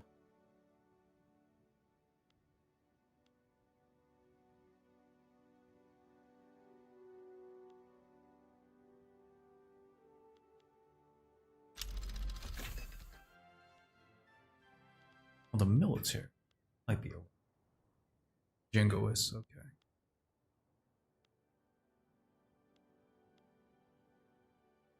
Yeah, so far then, unfortunately, it looks like I need to spread the intelligentsia's popularity a bit more, where they can be accepted. I need to have a...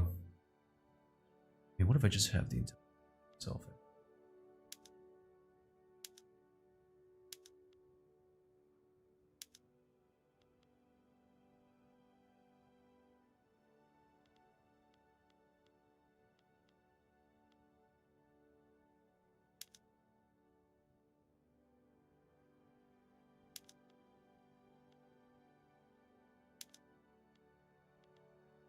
They really want us to declare war on somebody.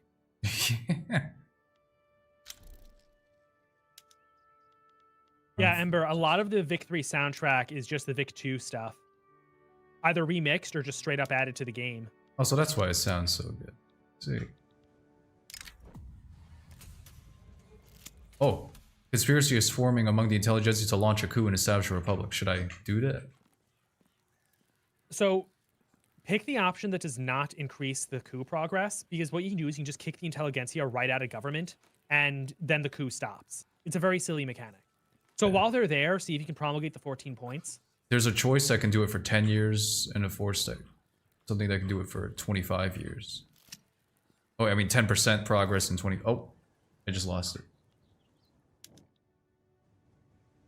All right, it's at 10% progress. So I mean, I should just kind of let it happen, right? But plan in advance for it. Yeah. So usually the way this works is like the Austrian AI would be pissed at you for doing this, but the whole point is that I'm trying to liberalize you. Mm-hmm.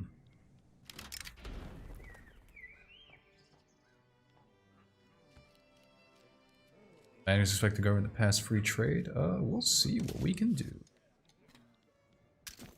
I will not be in power soon. I can make a company now. A fabric consortium? So according to one of my guys, the best companies are just the generic iron and steel and coal ones. Let's see. I should work Is my there a way reason I towards named that the one, channel Call Me Ezekiel? Well, Ezekiel's my name. That's what people call me. Okay, unironically, I'm thinking of rebranding the channel to something like CME History, but that's like a thought in the back of my head, not a concrete reality. I think usually renames tend to backfire more than they help. It really depends. But I think overall, like, people just kind of accept these names over time as well. You don't have anything like crazy either. Like, Call Me Ezekiel is like a perfectly normal name. It's not like it's not like something that couldn't be said in daily conversation, for lack of a better word. If I were to do it, so Ember brings up that's a very boring name. That is true. If I were to do it, it would be like really slow. Like I would change the banner, and then at the beginning of each video, it would be like a CME history jingle, and then finally I would change the actual channel name, and hopefully it would work like okay, eBay had a story like this. They wanted to change their color from, I think, blue to yellow, and they changed it overnight, and everyone complains they had to go back. And what they did is that every single day, they changed the color by like 1 unit from blue to yellow, so it was completely imperceptible. And then finally, they had the color they wanted, and no one complained. There's definitely some sort of like psychological rules of like power that they use there.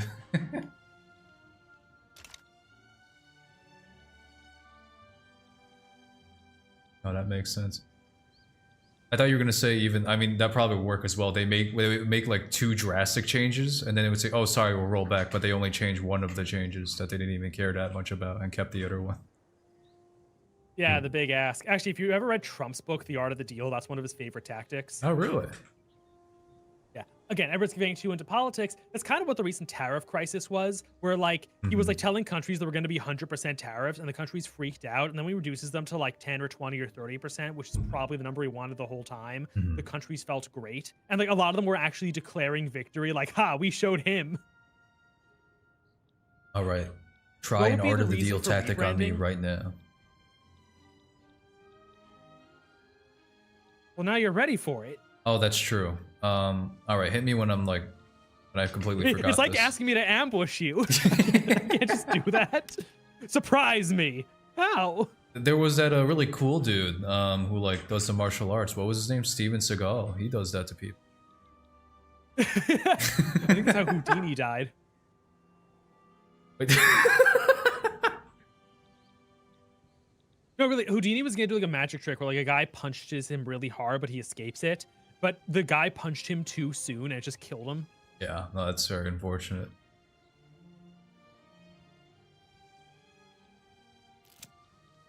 All right, they're telling me to switch to iron construction. But now we have an absolutely massive You know, Kitty Cat, I have a feeling you don't actually know what you're talking about. You do not have nearly enough iron for this. Yeah, we got an iron shortage. That's awesome. I could switch my iron And build equipment iron. to... Kitty Cat, we would have to build iron mines for like 15 continuous years. Should I switch to condensing engine pump? Iron mines? Oh yes, on all of them. The Okay. condensing engine pump consumes coal, but your coal mines can also use it, and that increases coal production, so it basically works out. Yeah. We have a bit of a coal shortage, like we could use some more coal mines. Sure. You get on that right now. Like, how much iron would we have to build? If I built 25 iron mines, that still wouldn't break even. And building 25 iron mines is going to take several years. And we'll also have to build a lot of coal mines to supply them.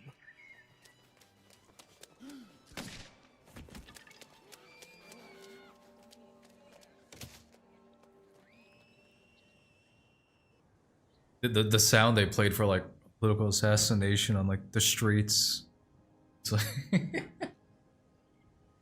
you just heard like very rushed, like stepping in and like onto a stage, a shot, and then it's like some woman going, ah! Oh, dude, your coup is really advanced in progress. You should kick the intelligentsia out of your government right now. Oh my god. I'm so scared. All right. And then as soon as they're out, the coup should end. Like, let the game tick 1 or 2 days, and then you just bring them right back in.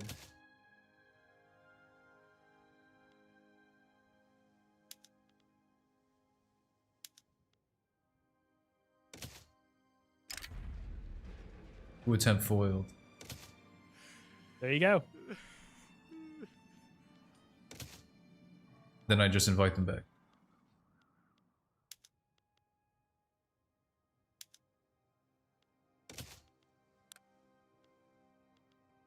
Now what's the next? I want you to look at the matter of hungry journal entry and figure out if, like, how I put it, and figure out like what you do to issue the demands to me for the April laws. Because if you get them, it'll be good. Yeah. The legitimacy of government in Hungary is greater than or equal to 75. It's my focus right now. But every time I try to put like the radicals in power, they're just, the government's just too illegitimate, even with low taxes. You know what's funny is your overlord. I can force you to pass very good laws against your will. Sure. Here's what I'm gonna do. I'm gonna try to give you freedom of conscience, which I think shouldn't be too hard for you to pass. Focus on having a legitimate government if you can, unless that contradicts the April laws. And see if you can get off freedom of conscience, because if we do that, I think it gives you access to good education laws and stuff. Sure. Let's go. Bit of.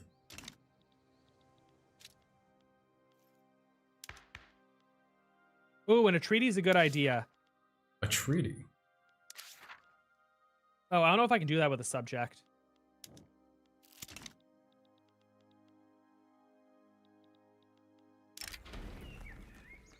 Okay, guys, I understand that like going to iron frame buildings is really good, but it gives us an absolutely massive iron shortage. Now that we don't also have a massive wood shortage. Maybe you guys are right. I'll try it. Oh god, my budget. My budget. Oh yeah, now that I don't have to worry about. Let's bring taxes back. We are building way faster. Okay.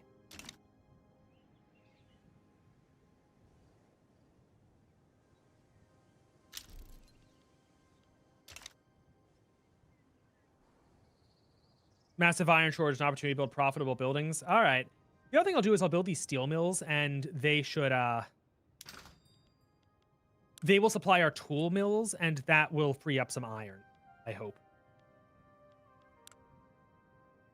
Bohemia is the best state to build in, but it's low on infrastructure. And do we have? Oh, we do have railways. Okay. Always wondered how the phrase Bohemian entered the language state in Germany, Austria. It is from an opera called La Boheme, which was a bunch of artists in Bohemia, like, refusing to get a job. If you ever saw the Broadway musical Rent, I'm not kidding. If you saw the Broadway musical Rent, it was based on La Boheme. I did not. So it just, this like tiny like group of people, even within this province in a fictional play, now have come to like define the entire region's like reputation or stereotypical like archetype. Yeah, basically. Really funny. Okay, you guys, Kitty Cat and Moo Lambda, you're actually giving very good tips. I need you guys around in future streams when I'm playing more seriously. You're planning to join the Victoria 3 Major League Gaming circles. You're asking me? Yeah. Definitely not. I don't have that kind of autism. I don't even know if that like exists. I just completely made it up. It exists for Hearts of Iron 4. The only game I've ever played like really competitively was StarCraft when I was younger and I wasn't good at it. And I really, really like competitive diplomacy, the board game. I never actually played Diplomacy. What's that about? The simplest way to describe it is you are familiar with Risk, right? Yes.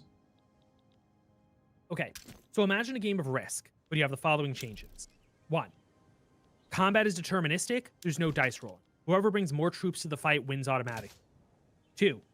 Every player is exactly as strong as every other player. And 3. There is no turns. Everyone writes down their orders on a sheet of paper, and they are processed simultaneously. That's pretty cool. What this means is that since every player is just as strong as the other and combat is deterministic, it's extremely, there's ways to do it, but it's extremely unlikely any one player will be able to defeat any other one player. The only way you can make progress is by conspiring with other players, which is why between turn processing, which is all simultaneous, there's a negotiating phase. But you won't know if anyone's telling you the truth until the simultaneous processing of the turn. It is a game about lying, deception, and backstabbing, and I love it. That does sound fun. I should try Diplomacy. One day, like, I could set something up. I did a diplomacy game with some of my patrons, and I had such a great alliance with someone that he thought we were going to the end game, and I completely mercilessly backstabbed him, and it was so brutal. Not only did he stop playing, he actually kind of stopped hanging around the community. I honestly like gave the dude trust issues. That sounds like the perfect game. You have to play with family, especially.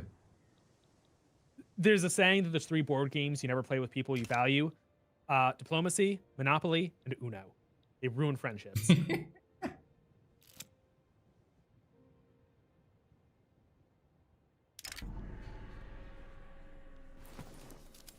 Wait, why? We had enough iron mines this whole time. They just weren't producing anything because there was no demand.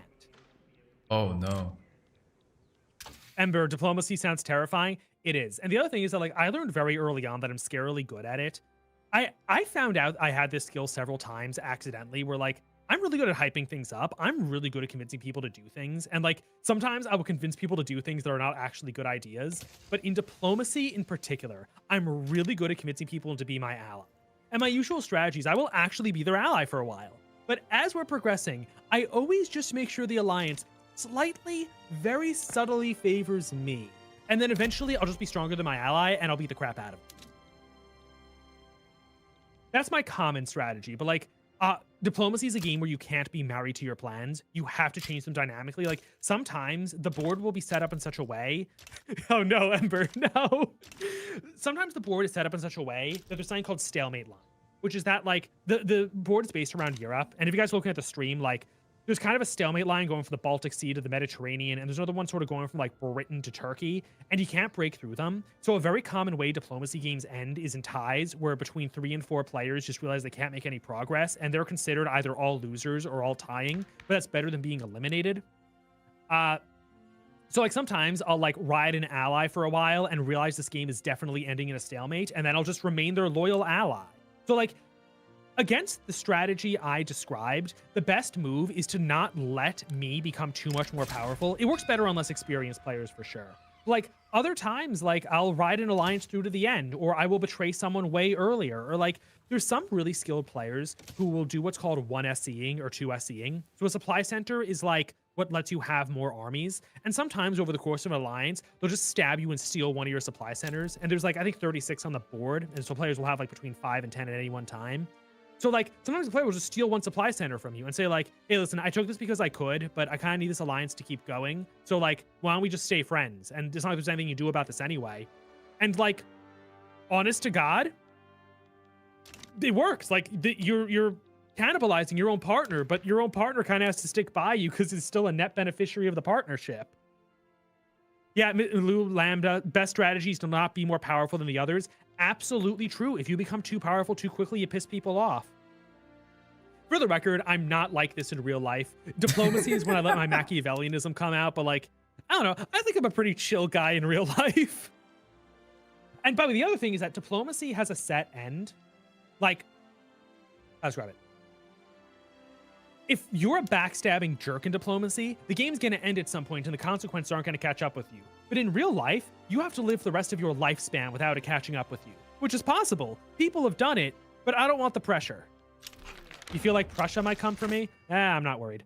Actually, I want to make an alliance with France soon.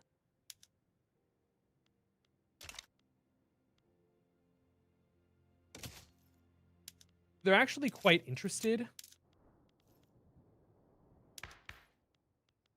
Or what? They think we're weak? No, they have a bad attitude. Okay, so what I'm going to do is I'm going to begin improving relations and seeing what we can do. Oh, I can probably get 12 points. Did I do that right now? Oh, there you go. Pop it, and I think I get an event. There we go. Hungarian Spring. And I'm going to do, we have more pressing matters to worry about, and this gives you a whole bunch of very liberal laws that you're going to keep. Whoa. So take a look at your laws, and like they all changed. Mm-hmm. One thing I would suggest doing is getting off census suffrage and onto wealth voting. Wealth voting really empowers the intelligentsia and the industrialists, and it's awesome. See. Let's do well. Just keep an eye on your radicals, because every time you change your laws, you piss people off. If you can keep an alliance with Russia, I find that Russia's bad technology makes them a kind of crappy ally, though. That's just been my experience. I like France better. France can usually beat any power but England simply because they don't have a navy.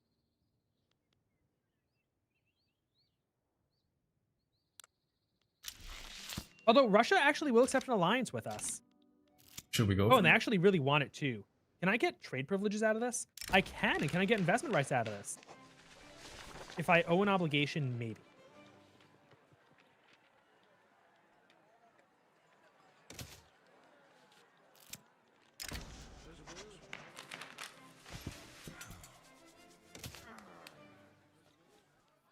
The Anti-Ottoman Society, sure. And Oh, what happened to Danubia? What is a Canubia? The Ottomans are trying to beat up their Moldavan puppet. You know, I'm surprised there hasn't been a war between Egypt and the Ottomans yet. Oh, This is yeah. one of the worst laws you have. Yes, I know. I got to get off that one. I'm actually surprised there hasn't been a major war in general in a while, actually. Aside from Britain's invasion of Circassia. Oh, yeah, that's true. I would call that a major war, but it did happen. Nothing ever happened. Nothing ever happens. Bros win again.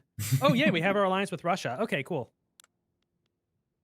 You know, come to think of it, since I'm letting you liberalize as Hungary, and Hungary is really the biggest threat to Austria in 1848, maybe we can just beat the snot out of the Prussians. We might have a chance at it. Should probably work on my military then, right? Yeah, actually. By the way, you have National Guard from your liberalization, so that gives you a lot more. Yeah, 64 new battalions you can mobilize. Wow. Cool. Wait, Kitty Cat, I don't... Sorry, not Kitty Cat. Mu Lambda Theta. More of what will appear over time? I don't follow.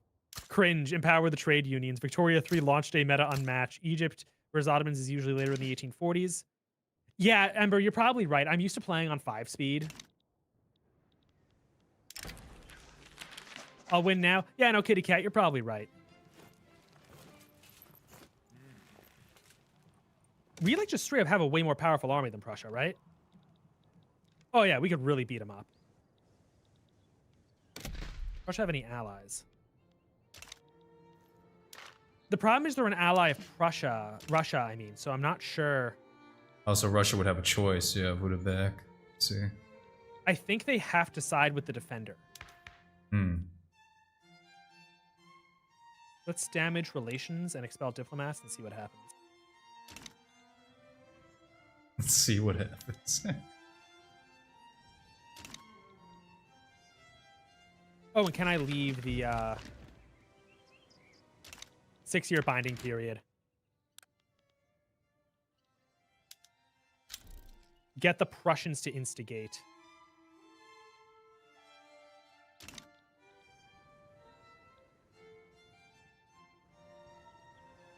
How would you provoke them? Yeah, I think the Prussian AI will only attack us once they have an advantage. I mean, we're not doing terrible in terms of technology. And we get a general staff in 36 months, and that gives us the whatchamacallit. Oh, we actually have tech spread now. Text. So we're going to get it even faster. So if you go to your technologies, you'll notice that you're gaining techs that you aren't actually researching. Mm-hmm. That's tech spread. You're getting it from other countries just passively over time. I see. Kitty Cat, are you telling me that if I give Russia military access, then they can't side with Prussia?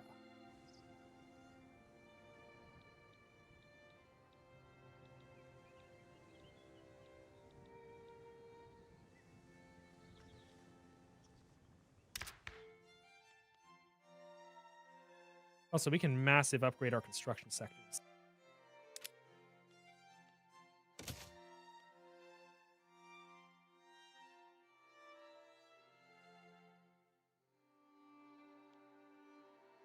I'm pretty sure we can switch to steel, or at least I can switch to steel tools. I'll see what impact that has.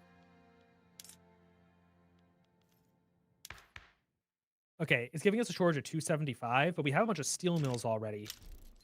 Probably gonna do pretty good.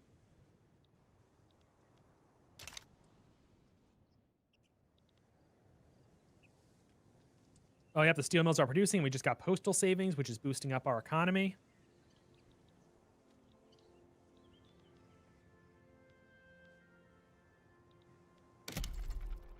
Start building. Yes, we should be building gold mines in Russia, but... Okay, Chad, I have to ask you. I'm going to get 32 infamy if I break the alliance with Prussia. So, like, I can't take that much land without pissing off the great powers. I could liberate the Rhineland and stuff.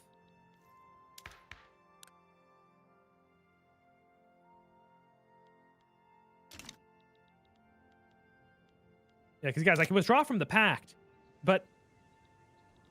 Oh, it's only... Oh, it's a deterioration of 30. Okay, yeah, I can just back out of this pact right now. Sorry, I thought it was 30 infamy, not 30 reputation. And we have really high influence, so we'll just let the infamy go down on its own. We can bring the Papal States into our system.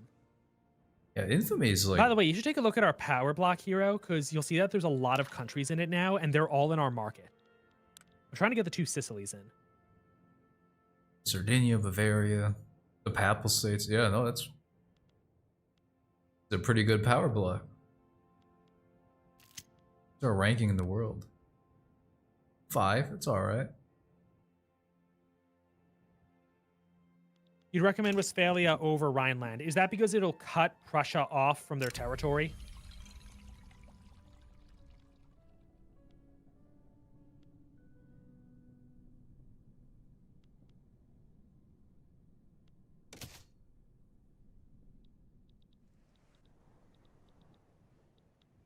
Yeah, so we're already good on steel. It's coal, and we're going to need more paper soon. So, solve more paper. We probably want paper mills. Yeah, you can build paper mills in Hungary, and I will build the... Actually, I'll let you worry about paper and stuff.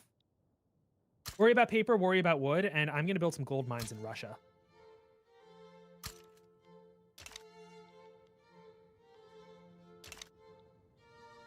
Rhineland does not get cut off because they have the Zolva Rhine. It wouldn't be cut off economically, but it would be cut off militarily. Is that Westphalia is bigger and has more resources.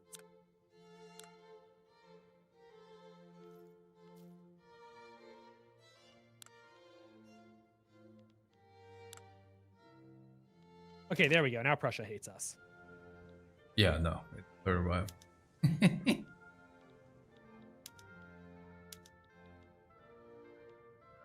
No, we do not need more infamy.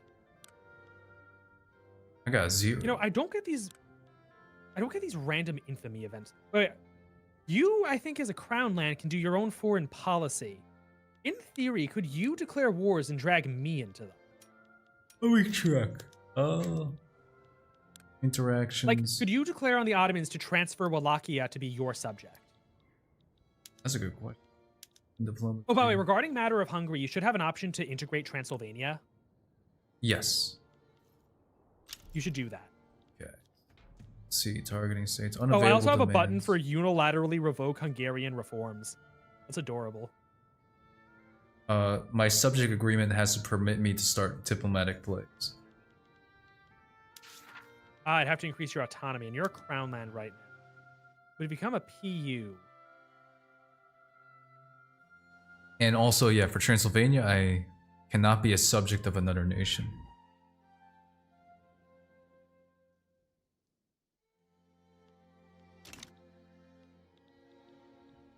So I can annex them. Sure. I think that's a fun war we can Wait, let me see. Personal unit of Transylvania. Oh, you just need to improve your relations with you just need to improve your relations with Transylvania. Get it above 50. Okay. Let's see. And what's the other button for you? You should try to establish the Honved when you can. Yes. That one is got a lot of little prerequisites. Yeah, what is it? I think a personal union type subject. Which you are. Crown land is a type of PU. Oh, that's weird. It doesn't like doesn't give me one of the check marks for it. Oh, maybe it's not. Okay, I'll upgrade you to a personal union. Thank you. Now try it. Yeah, no. Now it's a check for that. Alright, so 2 Hungarian states has the enlistment efforts. What is enlistment efforts decree?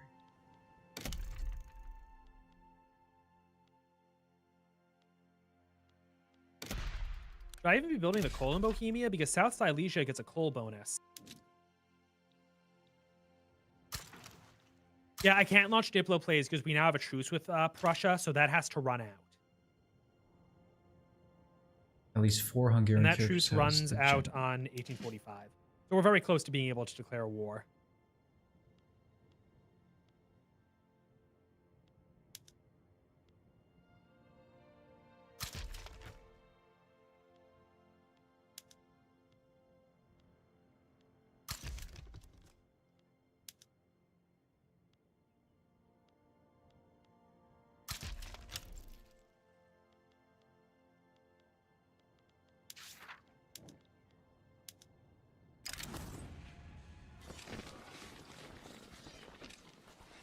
Yeah, Moltke, I've done this before with Austria. Moltke really messes you up sometimes. I got the Honved army. I assume that was some nation thing. Yeah, so IRL, the Honved was like just the Hungarian National Guard, so I'm imagining it's giving you military bonuses and stuff. Hell yeah. Yeah, you have something called Forward Honved, which is lower morale loss, better surprise maneuver chance, and better aggressive maneuver. So it basically just makes your troops better. Yeah, I went for But the... it is making your government have a budgetary loss of 3,000. Ah, that's funny. We can raise some taxes.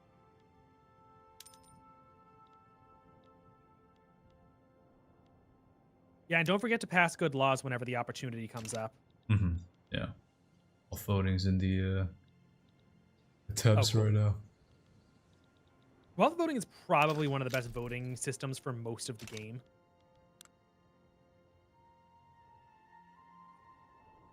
Now, the landowner class, It's the best way to work with them and that stuff. You want to make them as weak as possible, and the way you do that is by industrializing, because their power comes from agriculture. So as your nation's wealth moves to industry, they lose their power, and the industrialists get it. I see.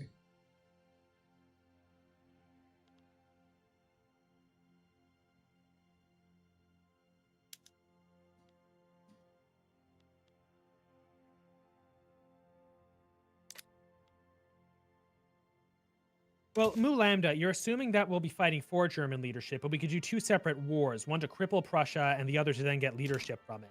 Or in fact, if we release a huge chunk of Prussia, they're no longer a GP, and then they don't even qualify for German leadership. So we don't have to fight a leadership war. We can just cripple them.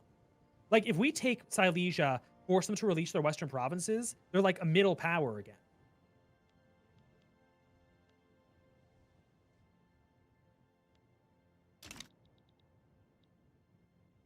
Now this is epic. Yes, so true. This is Hungarian.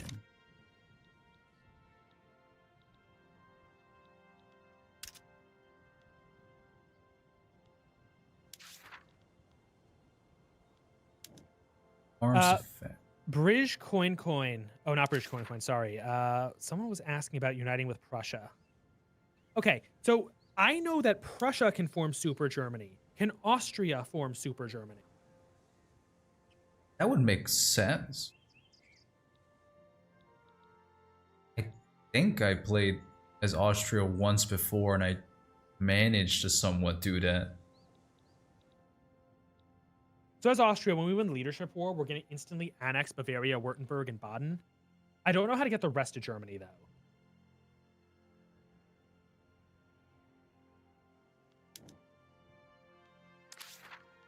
Let's see.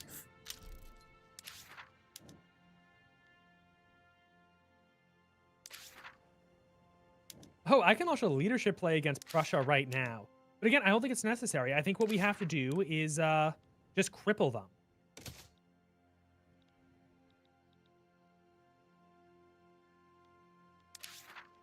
If you enforce German leadership, then the other one gets a negative that. Exactly. So if we just cripple Prussia, it's not a problem. That does seem to be the met. Oh, Oh, but Prussia just started the play against us. Okay.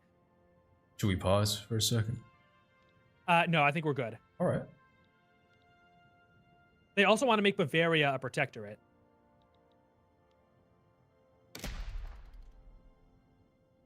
So start mobilizing your army. Yes.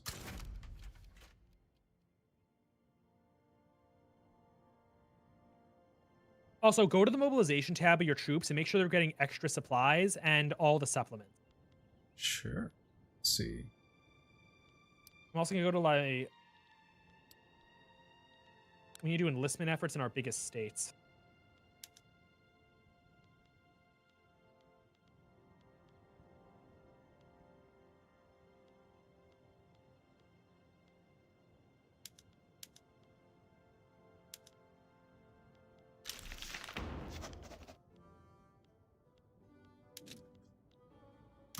Rare.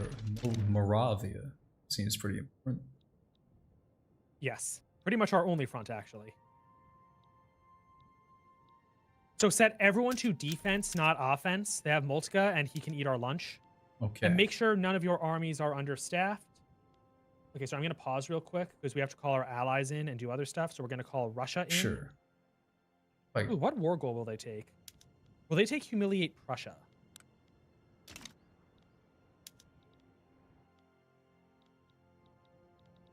now, is there a way to set my units to defense? Yes, it's under their generals. Each general gets individual orders. Ah. I see. Advancing. And front. Oh, humiliate is here. I don't think they'll take it. Okay, I'm just going to do with call ally. Badazians are my ally. Actually, I don't think I want these other miners. I think I want to focus on war gold.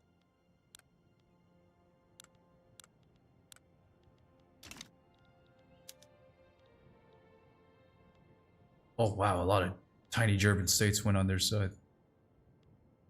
Don't forget to liberate Hohenzollern. I will include... God, that is 20 maneuvers, though.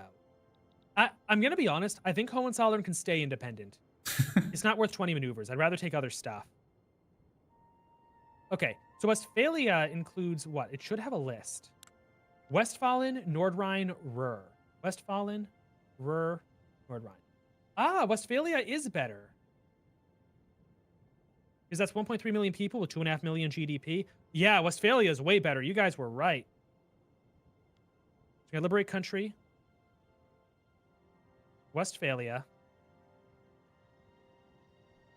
I'm going to conquer Oberschlesien. Do you think we'll have to sway Russia in? No, because we have ally. Here, I'm going to let the game run for a minute just to make sure Russia accepts. Yep, Oh, Russia side with us. automatic. Yeah, okay, so we already won. Okay. I want your opinion. Do I do the border gore and take the better Niederschlesien province, which is the North Silesia? Or do I avoid map gore and go for Oberschlesien instead, which is smaller and in the south? I think The you map should would go look for better. map gore, just because of how easy the fronts are to manage in this game. All right, well, that's all the territory we can take without pissing too many people off. And otherwise, we are going to humiliate Prussia. And we actually have enough maneuvers to call in one ally, and I will call in the Badansians. What is a Badasian? From Baden, the Grand Duchy of Baden. Ah, the famous Grand Duchy. Yeah, they were pretty important. They did stuff. Oh, I got nothing against them. I'm Call just ally. genuinely curious. Oh, yes, and be sure to max out the conscripts in your army. Yeah, that just sounds important.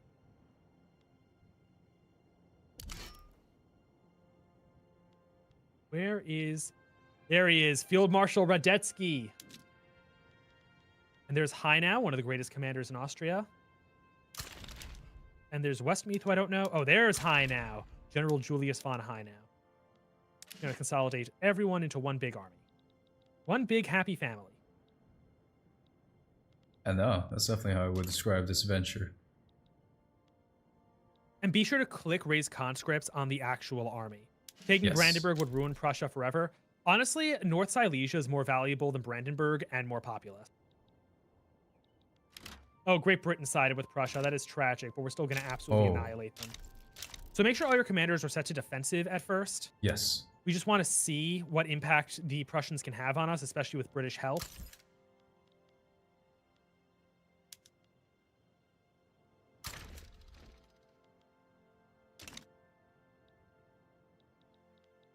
So as long as our coast is guarded, we should be okay against England. They actually might not even try to naval invade us because they They can just come in land through troops Prussia. Yeah, I see. Oh, and the Egyptian-Ottoman crisis happens right as we're distracted, of course. It's great.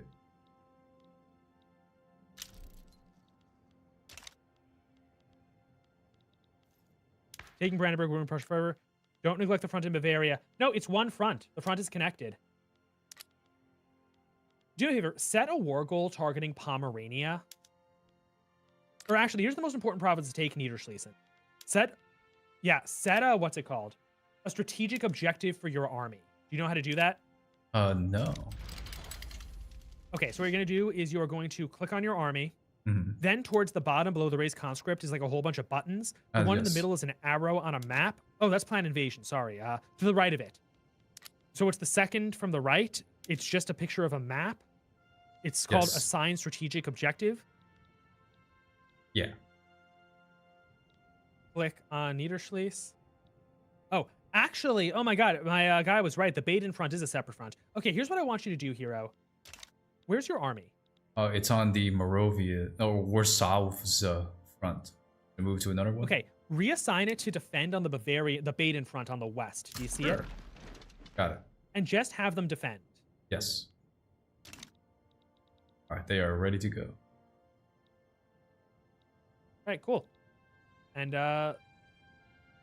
let's go. Real quick, what does integrate crown lands do? I think I might have a button to annex you.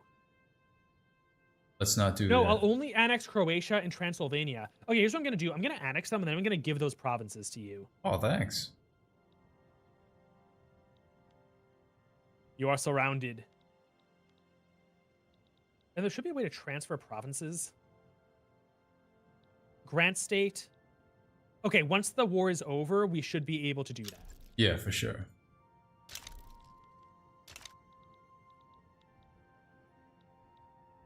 Oh, and one last thing. Max out military wages.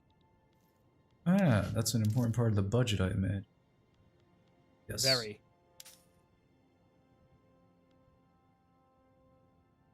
Oh, Mu Lambda, does that have a special exemption for non-AIs?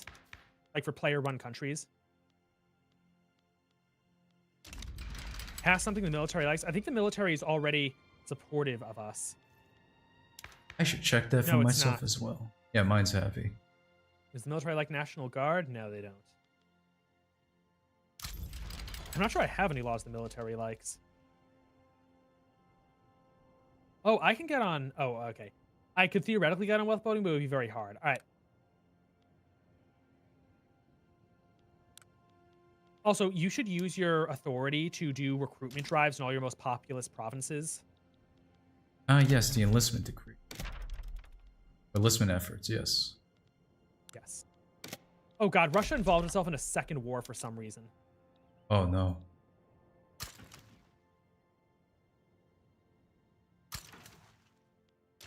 All right, the war is about to begin. It's either going to go really poorly or really well. Let's find out.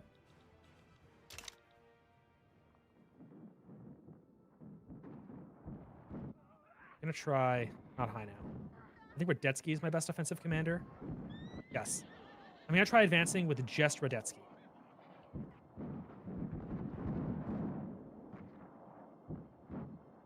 Okay, they have Helmuth von Roon, who is definitely beating up the Russians.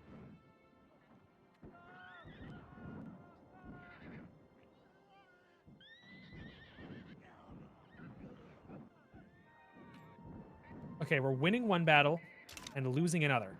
So very mixed results here.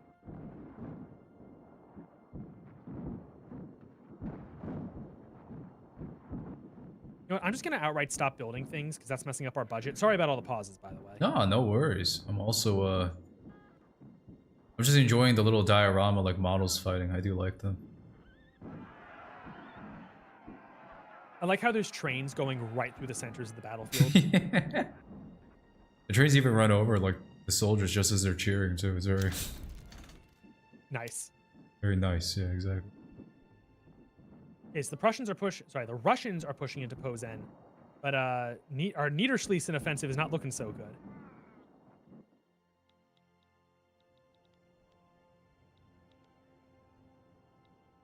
Russia, to stop attacking and killing my men, please, nation. God, the problem is that most of Russia's army is occupied trying to fight the Ottoman Empire too. Yeah, that's a problem. So I don't see. Meanwhile, like the entire Indian army is fighting a land war in Central Europe. On the upside, we're winning the more important front in the east, I think. Yeah, well, I just saw the East India Company is here. I just realized I can raise absolutely monstrous numbers of conscripts from Italy. Now, what is... Conscripts are just free, right? I didn't even have to build, like, anything. They're free, but they don't retain experience like professional troops. I see. That makes sense. But like, this is the age of industrial warfare, so how much does that really matter? Hmm. Earlier in the game, it's more significant. Later on, you just drown them in bodies like it's the First World War.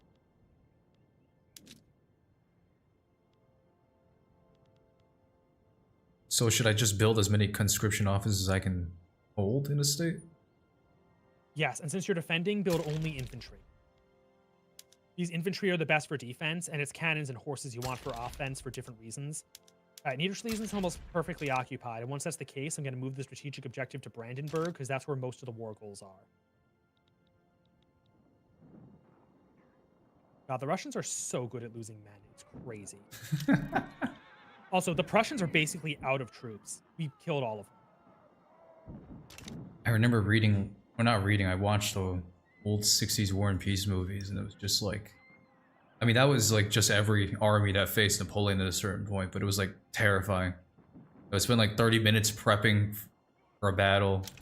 Massive amounts of men moved. Like, they met up successfully with the Austrians and all that, and then it would just... by 6 hours from now, the battle would be over. A catastrophic defeat. Oh my god. Wait, are you saying they didn't show the actual battle? Sometimes they show the actual battle, but sometimes, like, the early battles, yeah, they would, like, show the initial stages of the fighting, and then they would, like, have the narration that would skip ahead to, like, the terrible results of the disaster. Great news. Haiti is in default. The war is basically won. Also, the British are getting... Oh my god, there's a war going on in Canada between the Russian Alaska Company and the Hudson Bay Company. I gotta see it. Oh my god! I've never seen Canada that before. From the British menace. Also, we have one of the key war goals, which is Niederschließen. Once we take Brandenburg, I think they'll tick down and have to surrender all the war goals to us. So actually, you holding out in the West is great because you're distracting all the British forces. And India is like an unlimited manpower reserve. So like they could easily kill our manpower reserve if they were fighting the more important front. So keep it up. Max out your conscripts if you have to. Sure. This is something interesting I was talking about, speaking of games and designing them. I was thinking about for my own game to do like a very, or it would choose like a random mid-game sort of crisis. So like the actual like storyline is mostly the same and stuff, but like the actual thing the player focuses on containing or fighting or supporting, it could be like unnormal true thing that happened in the American Revolution, like the invasion of Quebec or something like that, and choosing which side to support. But I was thinking of like alt history, and so Dude, Hero, I saw your tweet about that. I loved it. That idea is so good. I would love to like just talk with you too for like ideas about it. I was wondering how insane to get, because like already the Dutch VOC intervening is like a fun one, but I was thinking just looking at this right now of like the idea of the Russian Empire somehow coming. That might be way too fantastical, but I mean if it's fun, that's all that matters. I would not worry too much about historical accuracy in the game. The main focus I would recommend is like, it should be attached to dating the girl. That I think is like the big selling point here. That is the big player fantasy. So what I might suggest is either have the girls groups like here's like a really minimalist version. I'm not saying to do the minimalist version. This is just like an example. Suppose you only have 2 mid-game crises. One for the loyalist girls, one for the patriot girl. So if you're going after a loyalist girl, you get the loyalist mid-game crisis. If you're going after a patriot girl, you get the patriot mid-game crisis. And you can subdivide them further or even do one mid-game crisis for each girl. Yeah, I think that's a good idea. That's where my well. head would be at. Well, the initial idea was And to also make it there's like the natural conclusion of like if there's mid. Oh, here you go. Sorry. The idea was like some of it would be like from a random pool. But maybe, I mean, what could happen is that each girl has their own like side quest at least that like bleeds into the main game as well. Another way to do about it that. is like to give it a reverse relationship, where instead of the girl determining the crisis determines the girl, where the way you handle the crisis will be looked upon differently by each girl. Mm-hmm. So it's the invasion of Quebec. If you end up siding with the loyalists, any loyalist girl will like you better now. If you side with the patriots, any patriot girl will like you better now. Oh yeah. And that could, of course, subdivide in more ways. There's already a mechanic I've implemented now where there's like blockades that both the Patriot privateers and the Royal Navy will do, and so that will just literally lock off access to like the ports and like the state chans. But another factor of that is, of course, like if you have really good relations with the faction that's doing the blockade, they'll look the other way and say, yeah, all right, go in. Which is interesting because like that's your own friendly faction letting you go talk to another state chan. But yeah, just Russia more just things. conquered Baden. Oh no. But yeah, just more Gotta things. hold out a little longer on the west. Yeah, just more things like that I was thinking of. Sure. Something that was interesting was I had spent all this time like coming up with the gameplay ideas and like implementing them. So now there's like a really fun competitor feature that I finally put in where this guy that just hates you will send you like letters saying he bought something, and that raises the market price for it. And what you're supposed to do, and there'll be other ways to deal with him too, like you can hire people to mess with his routes or like bribe officials to like throw his shit in the harbor. But it's also, if you manage to crash the price of the good, which I now also implemented, if you just sell a lot of stuff at once, it will crash the price for it. He will then send you an angry letter basically showing that he's like stunned and he can't act for the next few days, like a board game, just going like, you did this. I know you did this. I have to go like sieve in my mansion. I can't do anything for a bit. But like just stuff like that is already in. And at this point, I'm realizing too that like, that's fun. I like making that and it will help with the game. But definitely, yeah, more and more I'm hearing that that's the main appeal is definitely more the dating sim elements. So as you saw today, yeah, the newest thing I put in was the idea that you can invite them to like play the minigames with you. And that was already, I think, a good move of like what I should shift my priorities on, at least for now. It'll all eventually be done. I mean, that's what everyone says about projects, ideally. But yeah, for now, I should actually just focus on the how you interact with the girls for sure. Are you giving the game to people to playtest? Yes, you're definitely on the list. I'm very excited for you to try it out, but yeah, I just want to put a little more meat on the bones before I send it out in the, I guess, the beta stage.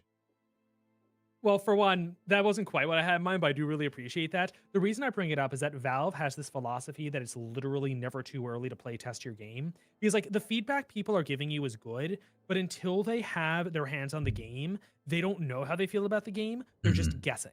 Like Yeah. they might say their favorite part of the game is dating the girl, but maybe it turns out the trade system is way better than you thought, and you want to lean into that instead.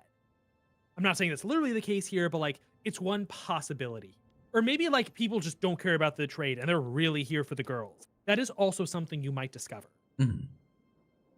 I'll tell you what, yeah. No, if you want to try it right now, I'd say the first... Well, man, it's hard to estimate like how much hours of content there is. I say there's at least 1 to 2 hours of like decent content there now. That yeah, if you want to like play test it and try it out, I would be honored. Oh, it'd be so much fun, yeah, to see your reactions to it and everything. Most of the dates. Well, to start with, Sorry, you go ahead. don't worry too much about like making the playtesters happy here. For one, like as I keep complaining, I have a massive amount of work on me right now anyway, so Yes, my I usefulness is going to understand. be a little limited right now. But like, yes, let me know when you have the game. It'll have to be on my time, but I will take a look at it for sure. I love the concept. I hope it succeeds. But like literally anyone, friends, family, if there's like a mutual on Twitter who like is like clearly really involved, like listen, bring them in and like tell them like, listen, you can't talk about it, like this is all closed stuff, like whatever makes you feel comfortable, whatever, but like test it with a very, very small number of people who you feel you can trust, and then slowly opening it up once there's the meat on the bone. A really committed playtester will fully understand that the game is not anywhere near a playable state yet. Yeah. Something I was bringing on, I've already hired one guy to help out with it. Oh, Wait, real We quick, won. total victory. we won. I did not expect that. This is awesome. Oh, look at the border guard. Look at Prussia. Oh, you dug in. Yeah. Congrats. By the way, why? Oh, we need to do the Schleswig-Holstein question. Also, Yeah. we're still at war. Oh, because of England. I think we can just white peace them. There we go, white peace. Okay, there's one problem though. Look at where Baden used to be. It's on the it's on the French border. Yes. Oh, it's part of Russia now. Well, that sounds like their Yeah, they problem. annexed it. Oh, Unless I that's can a big establish the deal. dual monarchy with you. Okay, what does that do? Let's see. Hungary is established as a subject in a personal union. While the dual monarchy persists, Austria will be unable to form Germany. Okay, so I actually think that's bad. Because Sure, yeah. It precludes us from doing a German formation. No, you go What I ahead do and wanna form do, though, Super is- Germany. I do want to give you Transylvania, though. If anything, just for the border. Thank you, thank you. Okay, so I'm giving you God, why is German so unpronounceable? Nord Nord Subenbergen something. and Süd Subenberg.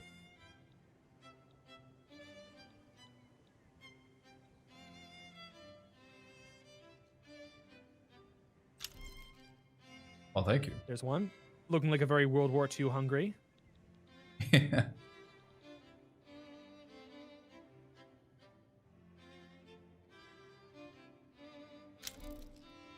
There we go. I actually quite like those borders, but I also want to give you Yeah. Croatia. Oh, thank you, thank you. I want you to build ships for me. Yeah, having a port would be called- insane. Croatia. Can't even comprehend that. There you go.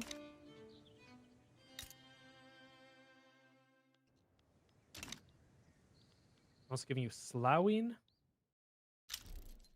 and Dalmatia. Thank you.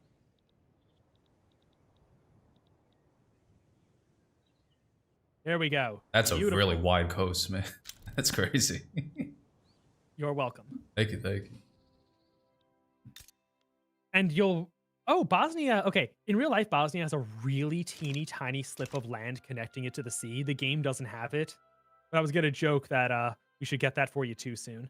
Anyway, there's a lot of radicals in this country because, like, we ruined our economy to fight that war. So how is your radical situation looking? I actually have more loyalists than radicals right now.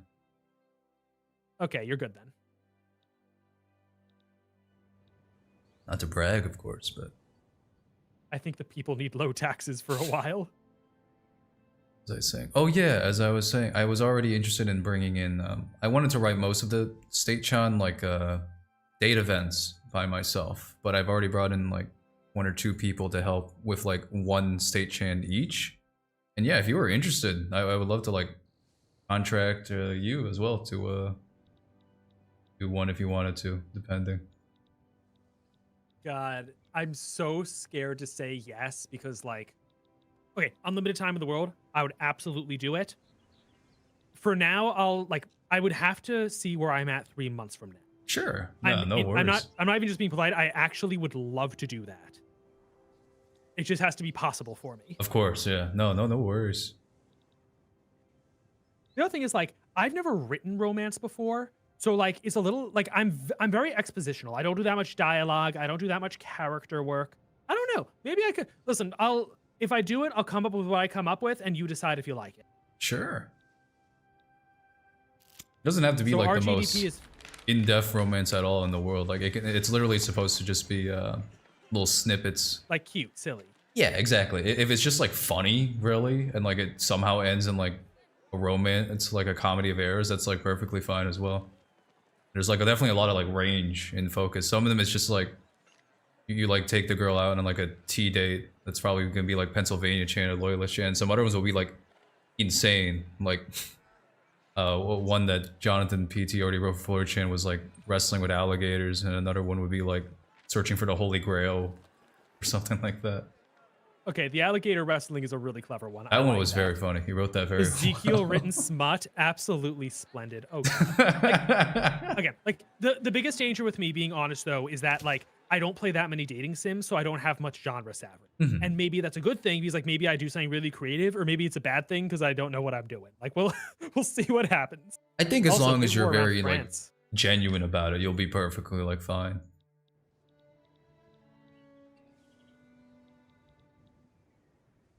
And like you already have like Spain the is number going one over step to France. taking it like in a genuine spin, which is like even if you do it like very comedically or funny, you do like the state chan girls. So that's really all that I think matters to shine through.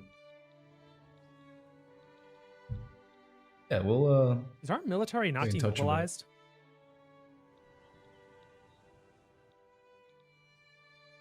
Why is our budget so bad?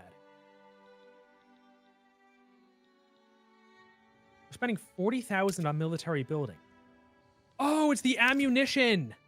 Oh god, we gotta disband a lot of troops. But if we do, we lose great power rankings. Ah. Okay, Oh, I know no. the solution. We have to build ammunitions factories. Or actually, let me build the ammunition factory. Sorry, we're having like a mild economic crisis here. sure.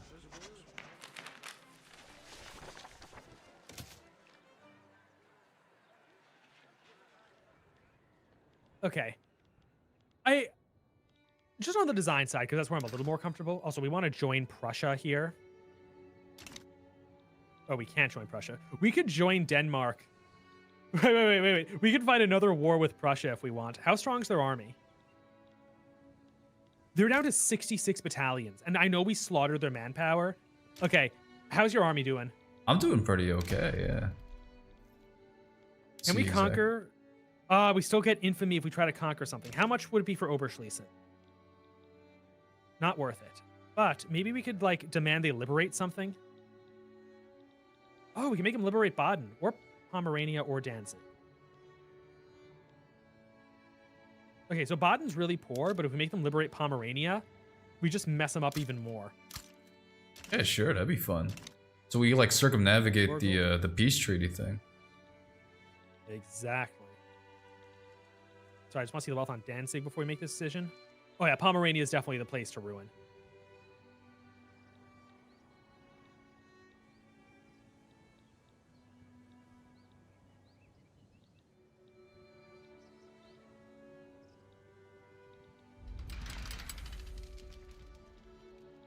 God, imagine the Austrian government going to the people like, honey, it's time for another death war. Yeah. Oh, we're at war with Sweden, apparently.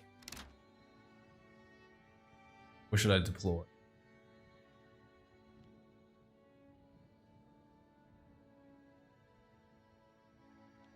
I think we only have the one front. Oh, the northeast front between Denmark and Sweden. The Danes don't have enough troops to man it. Okay. So the Schleswig... Oh, I see. Yeah, the tiny one, Zealand. You know, Kitty Cat, I fully acknowledge that the Schleswig-Holstein thing is helping us. I don't care. I just want to beat the crap out of the Prussians. J marriage, because you date any of the major powers? Currently, no. And I hesitate to like promise things for the base game when there's already so many colonies to have to write routes for. But maybe, you know, down the line, especially if the game does well, yeah, I can dedicate more time afterwards to like more content in that regard. That would be fun. Some people are like, this would be years off. I don't even want to think about it right now, but like a sequel series, like during some time in the Wild West or like expanding into like Europe, we'll see. Could be fun as well. We're actually about to totally annihilate Prussia. They do not have the troops for this. What we should do is build a little navy. How's your budget? It's a little okay. It's in a deficit right now because of the war, but I'm positive in peacetime. Yeah, because like Denmark has 2 flotillas, so if you build like 10 boats, that's probably enough to naval invade Holstein at some later point. Lambda Theta, it's not about balancing the budget. It's about sending a message.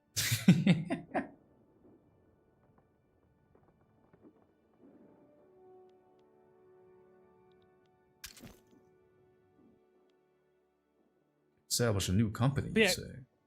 Going back to the game, I love the mid-game crisis idea. And the nice thing about that is like, you brought up a point of replayability, very good advantage. And again, like, my instinct would be to connect it to the girls somehow. Mm-hmm. Either each girl has their own crisis, or like, here's what I would say regarding replayability. The crisis probably shouldn't be random, because it's going to be a really nasty experience when the player gets to the mid-game crisis and it's literally the same one they had last time, when the whole point was to experience a different play experience. Yeah, that makes sense. It would matter more to the player too, yeah, if they were like dating Quebec Chan, and then that would be the road into the Quebec. Wait, sorry, I just had a great idea. Pull line. your troops out of Denmark. We want the Danes to capitulate in this conflict, and we want to continue separately. So pull them out, let the Swedes overrun Denmark. That's evil. Yeah, let's do it. Sorry, I just had a brilliant idea.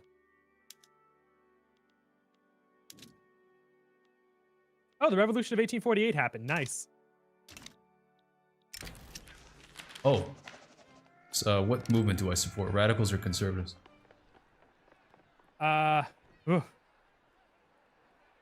Support the radicals because it's going to let you pass a lot of really cool laws. All right. Let's go crazy.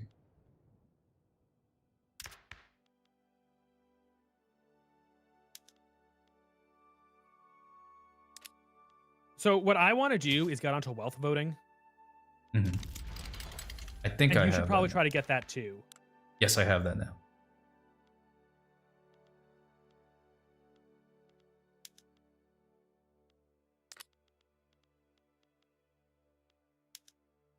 Should go to right of assembly next. I think that's my next. Yes. Okay, so the Danes are being overrun as we speak. Yes. I'm actually... Okay, what I want to do is capture a whole bunch of territory, but I don't want to capture Pomerania. Because if we do, then they'll take down and Prussia will be forced to surrender. I want Denmark to surrender, and then we finish beating up Prussia. Swedes are typically rather evil. Ember, I feel like you might be a little biased in that assessment.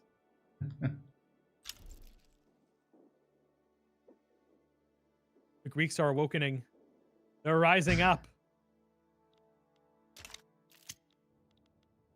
Wondering how to do the crisis too. I also have to figure out how to like, especially if there's more than a few in that number count. I mean, I can definitely reframe around that. Is figuring out how to marry into the mechanics even more, so it's easier for me to work with.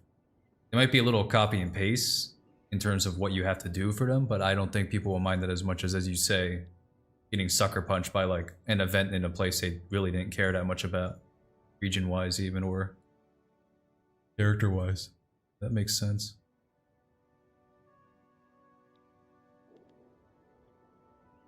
Yeah, I was having a lot of trouble like figuring out how to balance like the economics and the fun of the trading after you're like established and very comfortable and nothing really hurts you. And that would come around the mid game, and so then I realized, why not just have the game end at the mid, pretty much. and reframe everything around that instead to be just more replayable, pacing wise.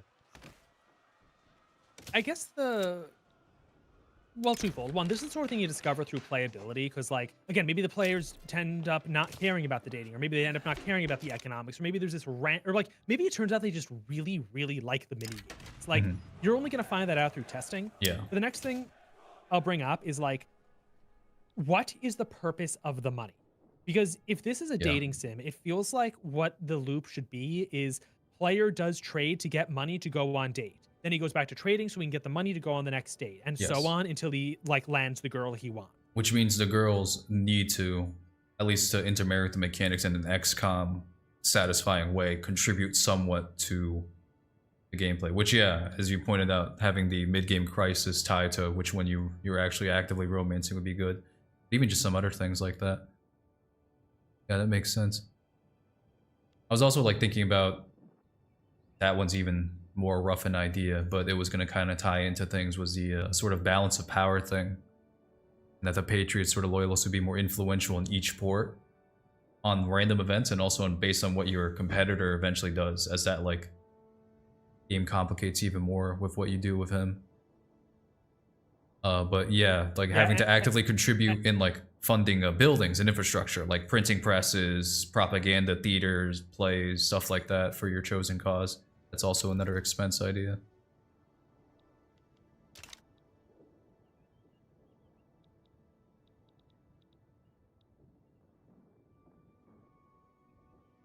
Things like My that. country just rapidly liberalized. Yeah, it just kind of came from me as well, all of a sudden. Another idea I was dealing with was, and this would take some more focus in something that might not pay off. So again, as you say, with the play testing, but the idea was that after you get enough money, the side that you chose to support financially with supplies starts naming like a regiment in your name that they raised. And that regiment now is almost not really your responsibility, but you kind of feel like you might want to contribute to it even more financially. And then I could have the state chance contribute to that somehow. Maybe like, you know, if you're like friendly enough with one state chance, they basically fill a sort of cabinet or officer role where you can kind of slot them in to help the regiment's like chances in like the random battles that take place. I don't know, that one's even sloppier of an idea, but for sure having them tie in somehow, I think you got a good point there. If not into the trading, point out into that something. like every one of these ideas individually is good, but a lot of them are very tangential. Like the regiment thing is a complete appendage onto the rest of the game. And that doesn't mean don't do it. But what it does mean is that you need to remember that you're a one-man studio with, it sounds like, a couple of volunteers helping you out. So you need to do triage and prioritize what's important to the game and what would just be a neat attachment to it. Yeah, exactly. You pointed out exactly very well. And I mean, even the fact that, yeah, even as we were talking about, I was saying like it would be pretty, I guess that's the word I should use, as tangential. I can kind of realize it even though I was talking about it. And so, neat addition, is it the priority? Probably not. There have to be some other ways to figure stuff like that out. Yeah. I think definitely tying it to like rewards you get from befriending specific state chan, that makes a lot of sense.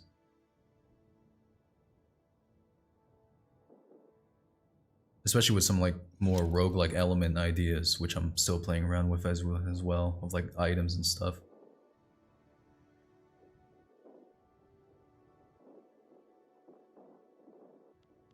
Yeah, some more of the roguelike ideas and layers I plan to add, I'll just like start reframing even more in my head of like how to have that tie more to like what you do with the state chance. That's a good one. Yeah, and Ember, by the way, suggesting something very Harvest Moon, which it was almost what I was getting at, but Ember's putting it a lot more clearly. And it's that, like, I think it's Harvest Moon where, like, you give the girls a gift, and Stardew Valley does this too to make them like you. That could probably be the main purpose of the money. Like, each state chan wants something outrageously expensive, so the player trades a while to finally get the gift, and either that is a part in progressing with them, or maybe each gift is what triggers the next date, or something like that. That's a good idea, yeah. No, that makes sense. To unlock the next date event, even when you have the points from hanging out with them, you have to give them a very expensive gift. Which is also a very funny commentary on dating in general. But I like that. No, thank you. Great idea. Because already I had something where to have like, so I integrated right now that you can have the minigame dates with them. And to do that, you have to have a consumable item, which is already a thing. Yeah, to like gain points with them in an extra way. Depending on who the girl is, they'll like the activity more. Yeah, you have to have, so for fishing, you have to use a fishing kit, which you can only get from a specific town. And that kind of also adds some strategical elements, again, of just like, I always want the player to have a lot of fun choosing what town they want to go to and never feel like they're always going to go to the same town all the time. And that would help out a lot with that, of just having things locked to specific, or having the source of things be as specific to one town as possible. But yeah, just having a very expensive GIF, and the GIF can also pop up in a random town, which means, yeah, I'll have an NPC that travels between the ports, and he's only there for like a week, so you have a good amount of time to go there if you prioritize it. It sells. I just gotta say one thing. Something. Those traveling NPCs in like Mountain Blade are the most obnoxious thing to deal with, because like they're never where you want them. Yeah. If you are gonna do it, it needs to be very clear where they Yes. are and where, like, because like in Mountain Blade games, there's no indicator of that. It's like, are they in the town? No. Like if you go through like 3 dialogue boxes, you can find out where they are. Yeah, Like, and then they're gone. Like you can't get there in time. Like, and in the game, yeah, I will definitely bounce it. So once you know where they are, you'll have like a decent chance of making it over there. I remember in Mountain Blade, like just having like a lot of people that I need to like sell off to a ransom broker, and not finding a ransom broker for like a long time. Yeah, no, that makes sense to at least have I a think- consistent place where they are.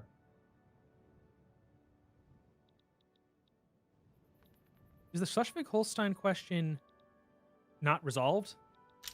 Oh, there we go. South Germany. Look, we're huge. We're Oh my God. massive. Austria is more Oh, square. no, we just Yeah, we annexed Bavaria, but not the rest.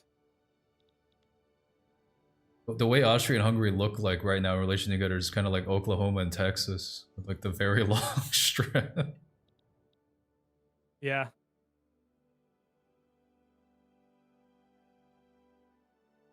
Yeah, please. I would really caution you about being careful with these traveling characters.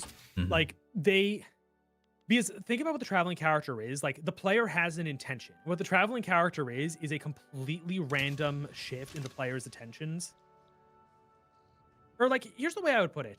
Traveling characters are best if you don't need them. If the traveling character sells really cool, wacky items, Yes. it's a neat encounter. If the traveling character is blocking your progress to the game, it's a chore. Yeah. No, that makes sense. Okay. No, you convinced me on that So front for, as like, well. I what the think I'll girls have the need- luxury ring person be in a city that's consistent but hard to get to, which means I could. Oh, I'm adding even more work on myself. But this is already an idea I had of like a very few amount of like exotic cities outside of North America that you can sail to that would take a long time, like London and stuff like that, or Amsterdam. And that could be a place where they sell the items. So you have to still make a journey to get there, but at least you know you're consistently going to get the object you need. That could work. That's a good idea. If not, of course, if I don't add Amsterdam anytime soon, I can at least put it, in one city that's going to be consistent and known. Probably a big When you import-export say city. add Amsterdam, do you mean add it on the map, or add it as like an off-map location you can travel to by heading like there could just be a tile in the Atlantic Ocean that represents traveling to Europe. Yes. And it's like, go to this tile and you can go to London or Amsterdam or like Lisbon. Yeah, it would be an off-map location. You will see when you get a chance to do the playtest how I split it up. I split things up into like regions so that you have to like travel between them to another like regional map, which also triggers like a random encounter, because I figured random encounters would be way too annoying if they just happened without you having any preparation for them. So at least now you know when you're traveling between the maps, you will have a random encounter instead of being like surprised with while you're just sailing around. Yeah, we'll see how it goes. But yeah, no, it's a good idea. And I'll keep some other NPC ideas I have that I haven't even added yet as the traveling ones, as you say, that are not essential, but a nice surprise. I had one idea that would be it wouldn't necessarily have to be hats, but I was thinking another roguelike thing was there is a weekly bonus modifier you can buy, and it only lasts that week. And it could be something like ore is now worth like 15% more for the entire week, no matter what, whether you're buying or selling. I was thinking how to really connect that, and the idea I had was, yeah, just having like some sort of like hat salesman that like, that the hat is very trendy for a week when you have it, and it does the specific effect, and then when the week's over, that's just the goofy in-game reason that you throw it away. It's like, oh, it's no longer a fad. You look like a silly clown. But yeah, stuff like that being tied to a traveling NPC would be less annoying, as you said. I had a really, really random idea that like maybe you just don't like and don't implement, but I would like at least to run it by you. You don't have to tell me if you like it or not. Just like, I just want to get it out for totally selfish reasons. With your Dutch VOC girls, I think I left like a comment on your tweet of like, oh, they should totally be rigging the market. And then I realized that's actually a really interesting way to do it. Where, oh wait, sorry, my people are reading. Something's happened. Sorry. I'm slowing the game down. Okay, so the Dutch VOC girls, right? They should actually be rigging the stock market where every time the player buys, they dump. And every time the player sells, it pumps. And it's like, and it should be like obviously rigged to an unbelievably obvious level. And there should be a hidden counter for how much money the player lost. And once the player loses a certain amount of money, a broke homeless guy in the back alley approaches them and says, ah, they took all your money too, didn't they? They did the same to me. So you need to investigate them rigging the market. And that sets you on a little quest. And once the quest is over and like you prove the girls were rigging the market, the girls are forced to run the market legitimately, and that is how the players access the real Tulip game, where like it's fair and not rigged. I will think about that. Even if I don't do it with the Tulip game market, that is a fun idea just for another thing even. Yeah, just like an obvious scam market in another town, which adds, again, like, you know, I want each port ideally to have something unique there. Doesn't have to be something big, but even something like that, yeah. Like the Tulip market is only available in Boston stuff. The part about it that appeals the most to me is, well, actually two parts. One, the idea that this thing that a savvy, like if you know anything about markets, you'll know the Tulip market is bad. So like, you know, an intelligent player will know not to mess with it. But if you reward them for losing a certain amount of money in it, it's just this kind of like cute, counterintuitive trigger. That's fun to think about. And second, I love the idea that once the player loses a certain amount of money, the last guy who got scammed by them reaches out. Those two things together just really appeal to me. The thing is, I mean, I hate spoiling things that aren't even in yet, but there is a variable I put in. So every time you sell right now in the Tulip market minigame, there is a tax paid of 10%, which is like quite significant. As long as you're being smart about when you sell, you should be all right. But the game keeps track of how much you've paid in taxes in total to the Dutch VOC, essentially.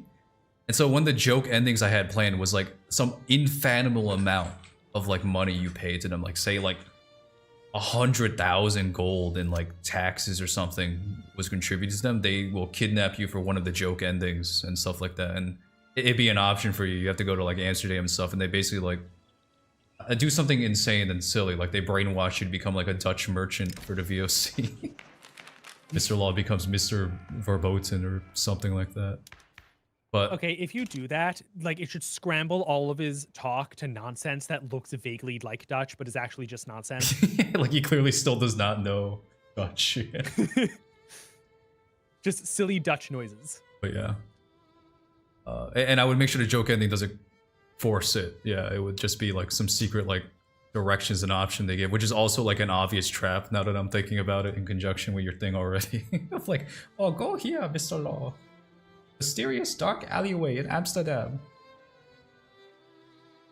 Ember undergoing forced Dutchification, a fate worse than death. Spoken like a true English woman. But yeah, but the fact is, yeah, regardless of what I do end up doing, there is that variable just to keep track of how much the player spent, even just to like make them feel a little silly when they see how big the number gets if they didn't like play the market correctly. But yeah, a lot of that stuff was like just figuring out ways to like reward the player even for making a lot of money at once. Because at a certain point, like some of the players were making a lot of money, and I was thinking, I shouldn't be thinking about how to punish them by nerfing the money necessarily. Maybe a little bit here and there, but instead I should just be making the expenses match it, so it still feels very satisfying to make a lot of money. But even, yeah, as I said, the idea of like shortening the game, instead be replayable scenarios instead of one long one. Also just kind of keep that in check automatically.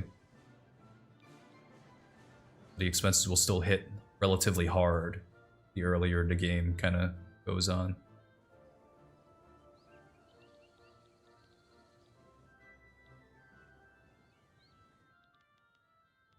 Springtime of the people.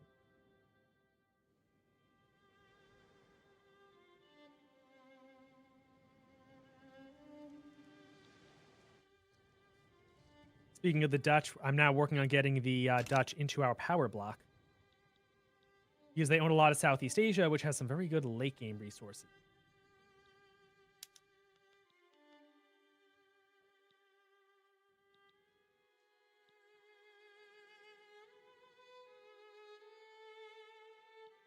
I just realized Amsterdam would be the option if you're friendly with the Patriots, and London would be the option if you're friendly with the Loyalists for the off-map expedition. Oh, that's good. I like that. Yeah.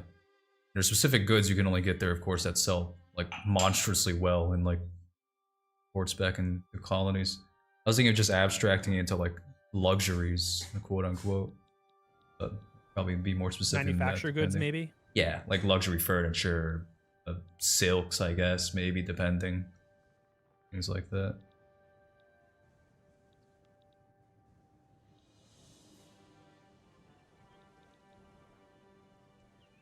God, I keep getting the same exact, like, rebellion sound over and over again.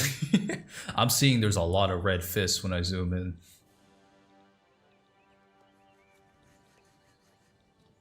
Yeah, that's the revolution of 1848. This isn't even that historically inaccurate. Yeah. It's kind of crazy how many regimes managed to survive, yeah, 1848. I don't know that much about it, but I do know it was widespread.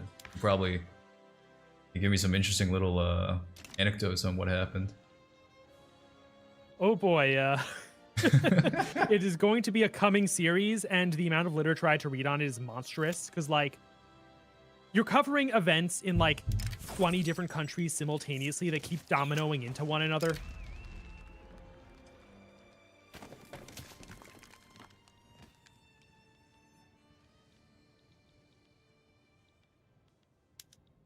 By the way, I've like stopped paying attention to the journal entries. I have no idea what's happening to our country right now. I'm getting way too interested in talking about your game. No, same. So, well, yeah, first off, if you didn't want to talk about your game, you'd have a problem. Yeah, no.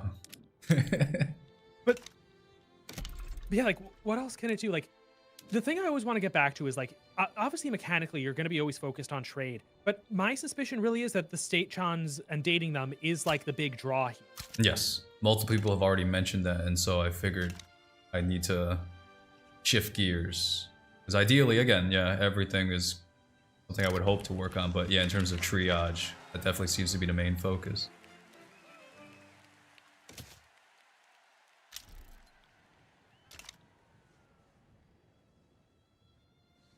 So yeah, just getting the actual, for the demo that eventually releases the first state event for the, at least the main character girls, quote unquote.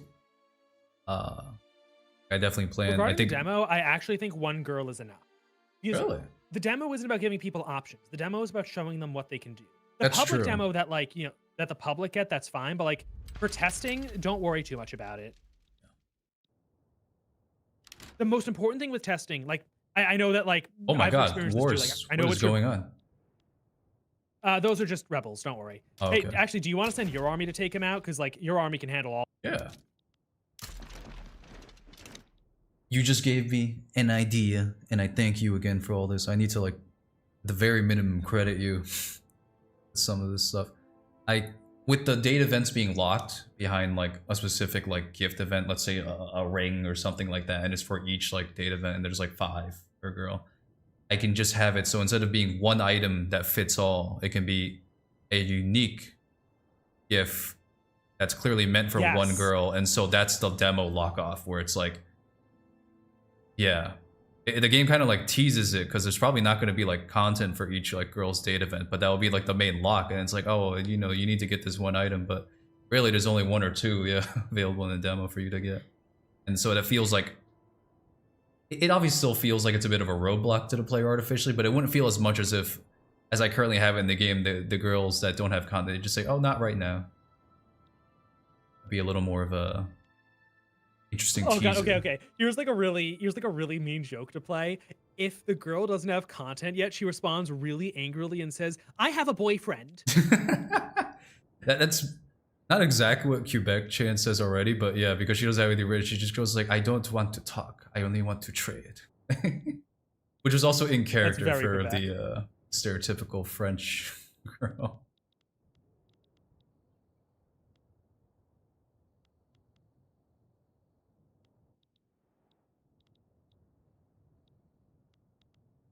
And of course, that's not even Mr. Law's fault because he's a very polite gentleman. He's just like barely getting like "Hello, how are you?" out before he gets interrupted.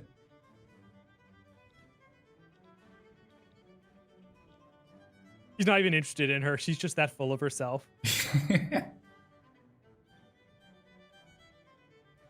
Okay, that would actually be really funny if she realizes he's not into her and then she gets mad, and that's how you initiate the dating. That's also very characteristic of some woman. Her ego is bruised now.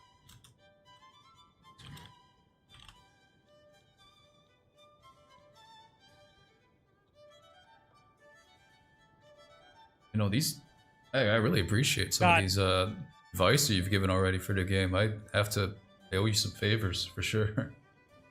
Very good ideas. Also, Ember points out that Victoria 3 is also a dating sim because there's these like barely disguised. Sorry, there's actually these really hard to find dating mechanics in it. Really? Not dating mechanics, sorry, marriage mechanics. Ah. You can initiate royal marriages. But I really hope your army is handling the Polish uprising because otherwise we're going to have some real nasty border core. Oh, yeah. Good. No losers allowed. Not in my lobby. I don't even need to raise conscripts.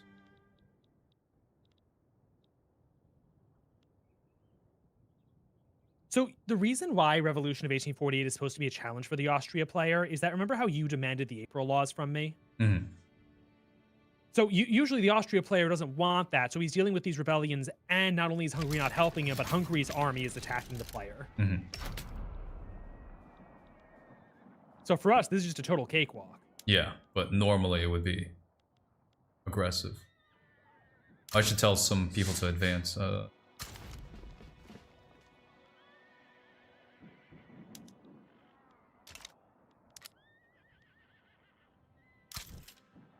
Experienced offensive planner, you also advance. Makes sense. Yeah. By the way, we're also at war with Krakow, so be sure to beat them up too. I did not even know.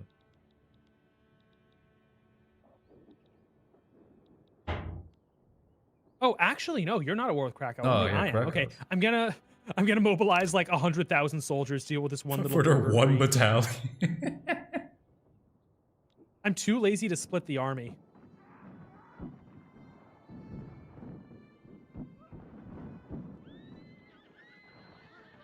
Oh, sorry, I missed so many. Thank you for the RPG and the art. Also, please continue to support the American history because it's so good. Stop threatening people. Or subscribe. It is justifiable and unnecessary. I did not threaten anyone. It sounds like an unsubscribed viewer is very unhappy to be executed soon. All I wanted in the game is an in-game compendium of the girls that show progress and has terrible drawings of section.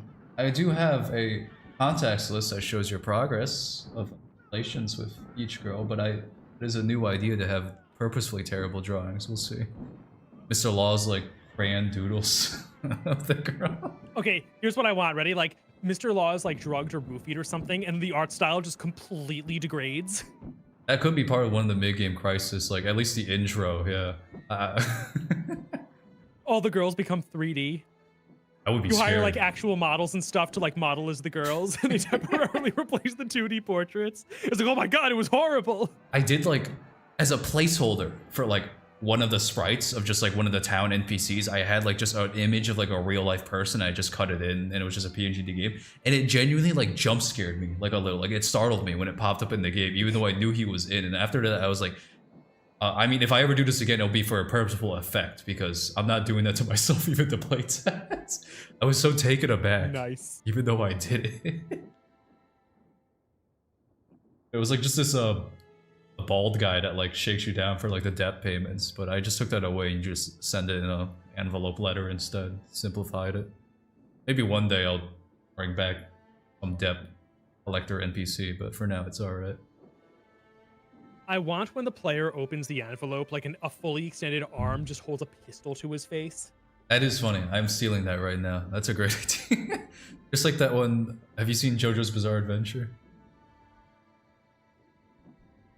I need to watch it. You would like it, I think. Yeah, knowing like our taste is like in sync into it. Everyone tells me that. But there is one like. How do I simplify? There is one enemy that basically does that. He like can move around in paper, and so yeah, he like. Someone opens the envelope and like. The enemy's already in there. He just like literally a gun with a hand sticks out and shoots someone. We got Poland. Oh, what did your army do? Oh, they won. Let me go wrong. Look at my screen. Look at my stream. What did you do? I'm gonna pop in onto your stream. Let's see. I gotta boot up YouTube. You monster. It's so weird. The algorithm of YouTube does not push like the stream to the top of my feed, even though I have like subscription to everything. Which is so Polish. YouTube has a dedicated stream section that no one knows exists. Yeah, what are your soldiers Polish doing? horrors, newspapers across the world, committed by. Oh my god, that's crazy. Hold on, yeah. Oh, I have to switch to the web browser. Yeah, bro, look at that. The number of children killed in these massacres.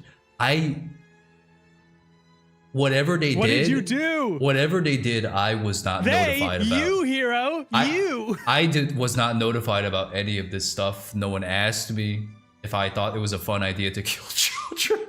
I said no. I would. Oh, sure. I guess the army just went rogue, huh? Those were professional volunteer units. Those weren't even conscripts. So I'm just as taken aback by this news that professionally trained. Blaming the Russians for it. That's crazy. I love the bottom option is literally the next rebels will get worse. One of my fans also said like classic hero, and it's like it's true. This does tend to happen every time I play a strategy game that allows something like this to happen. Bad things will occur, and I do not go for it intentionally. Fascinating. It is also the scariest way they could have like the writer was like a genius there of just like the vague statement of the number of children killed. That is like the single-handedly worst and vague thing they could have put. That's awful. That's a real quote from a real newspaper writing about the Balkan conflict. Really? Oh my god, that's actually even sadder.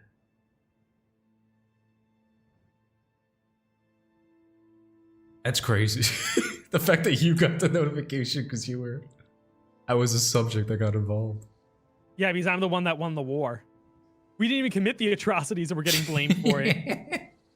Yeah, you just saw like me at the head of the Hungarian army just go like, oh yeah, I got this. Don't even worry. You'll hear about just our victory. waving as we're marching by. You'll hear about our victory in the papers, and then it's that. Next, like, cut. Hey, you weren't lying.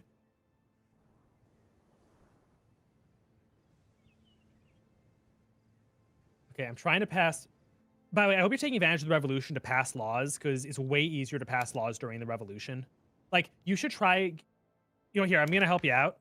Actually, yeah, no, please. I'm not sure what I'm going to tell laws you I should to push pass this. Right to associate. I never managed to get far enough into this game where like the socialist uprisings start happening. Yeah, it is gonna be interesting, like seeing that occur. That's the route we're going down.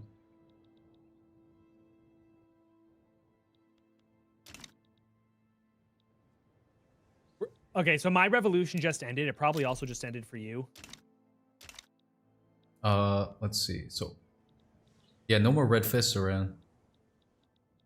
All right, is your law stalling? And check the legitimacy of your government. It is 81%. Progression, that's still good. And I still have a righteous government. With even the radicals in charge. It worked out.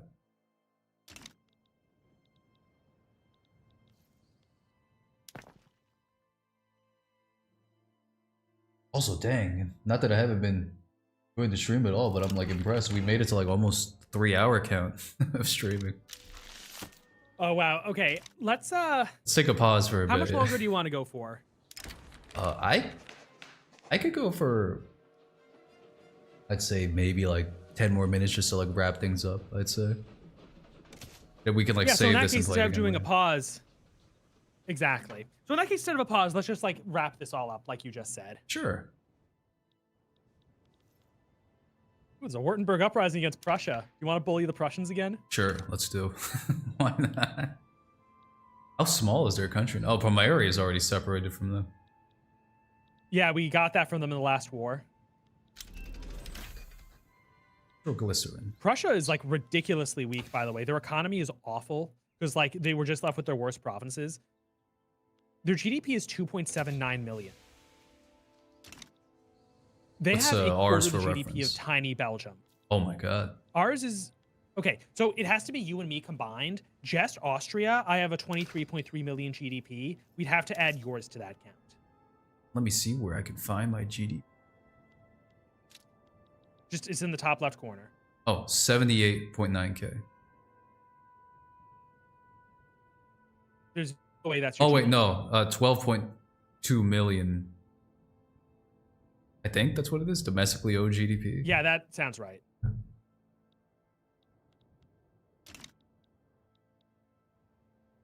So yeah, between the two of us, we're at like 36 million. Prussia has 3 million. They have a tenth of our GDP. They have a quarter of Belgium. They have half of the Netherlands. They have the same GDP as... They have a slightly bigger GDP than Denmark. They have half the GDP of Norway. Like, we messed them up.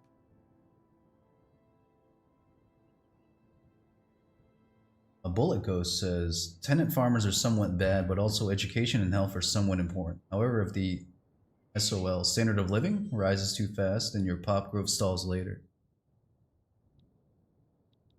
That is crazy. I It didn't know SOL simulates has a population relationship to like pop growth. Yeah.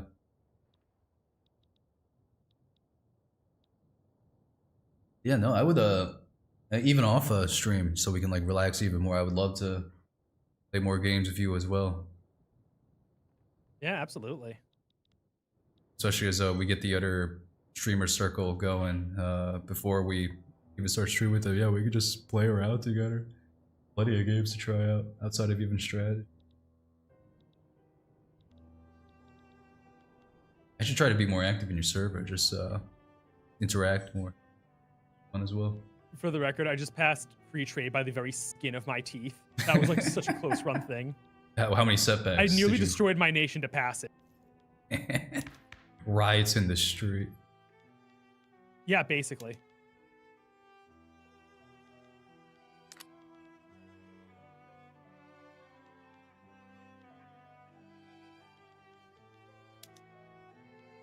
I might also play. Oh, war with the Piedmontines. Boy. They had a revolt, but like they can handle that on their own. Their island is trying to get away from. Let's see.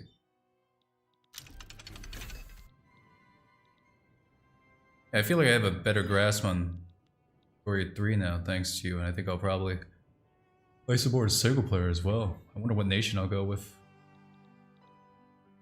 I really recommend Spain for learning. They have a very good advantage that their queen is part of the intelligentsia, and like usually your monarch is part of the landowners, which so having an intelligentsia monarch like solves so many problems for you. Yeah, of like speed running the modern era. I know, I would like to get far enough in a single player save just to experience the rise of or explosion rather, even modern ideologies popping up everywhere. Yeah, my only complaint is that this game, I like how Victoria 2 did it, where like you wanted to do a mix of liberalism and reactionary policies because the liberalism was better for your economy, but the reactionaries were better for actually maintaining control over your country. Whereas in this game, like you just want to be a communist. Like communism, a communist state with a free market for some reason is the meta. Because like if you have electoral systems, it kind of gives you more control over your economy and not less. Whereas when you have a monarchy, the king is holding you back. Yeah, which is frankly, even just from like a gameplay perspective, it feels like there's not really a balancing act, as you say, which was kind of more true to life, that it's very hard to walk the fine line. Whereas this one, yeah, just says, yeah, just go all the way. It's like the reason a lot of these revolutions kind of petered out in that regard. I'm gonna do something America will never do. I'm cutting the military budget.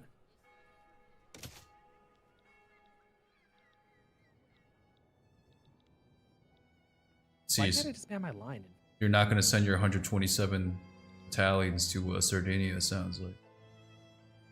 No, absolutely not.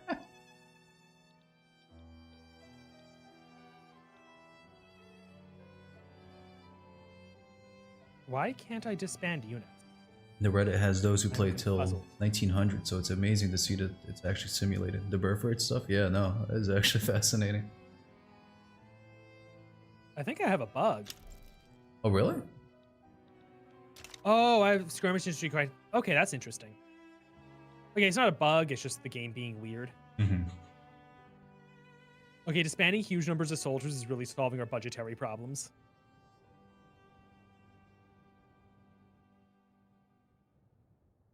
Although the public health care we're about to enact, it will give us budgetary problems again. So, give or take. Always how it goes. But yeah. All right, I think that this is a good place to end it. What do you think, Hero Tanfa? Yes. With the Ottoman Empire falling apart. Yeah, no, I agree. Oh, I didn't even notice that. So focused. Bulgaria exists. I will So yeah. see. Let me say goodbye to everyone. Thank you guys so much for joining. Double shout out to Ember. Thank you so much. We will absolutely stream again in the future. I have plans to do regular streams again. They're just a couple of months away. I need to finish video production stuff in the background. And yeah, for everyone who's here, thank you so much for joining. Don't forget to join the Discord. Don't forget to subscribe to the channel if you're not already. Awesome stuff to come. Bye-bye. Yeah. See you, everyone. Thanks for tuning in. Always a lot of fun.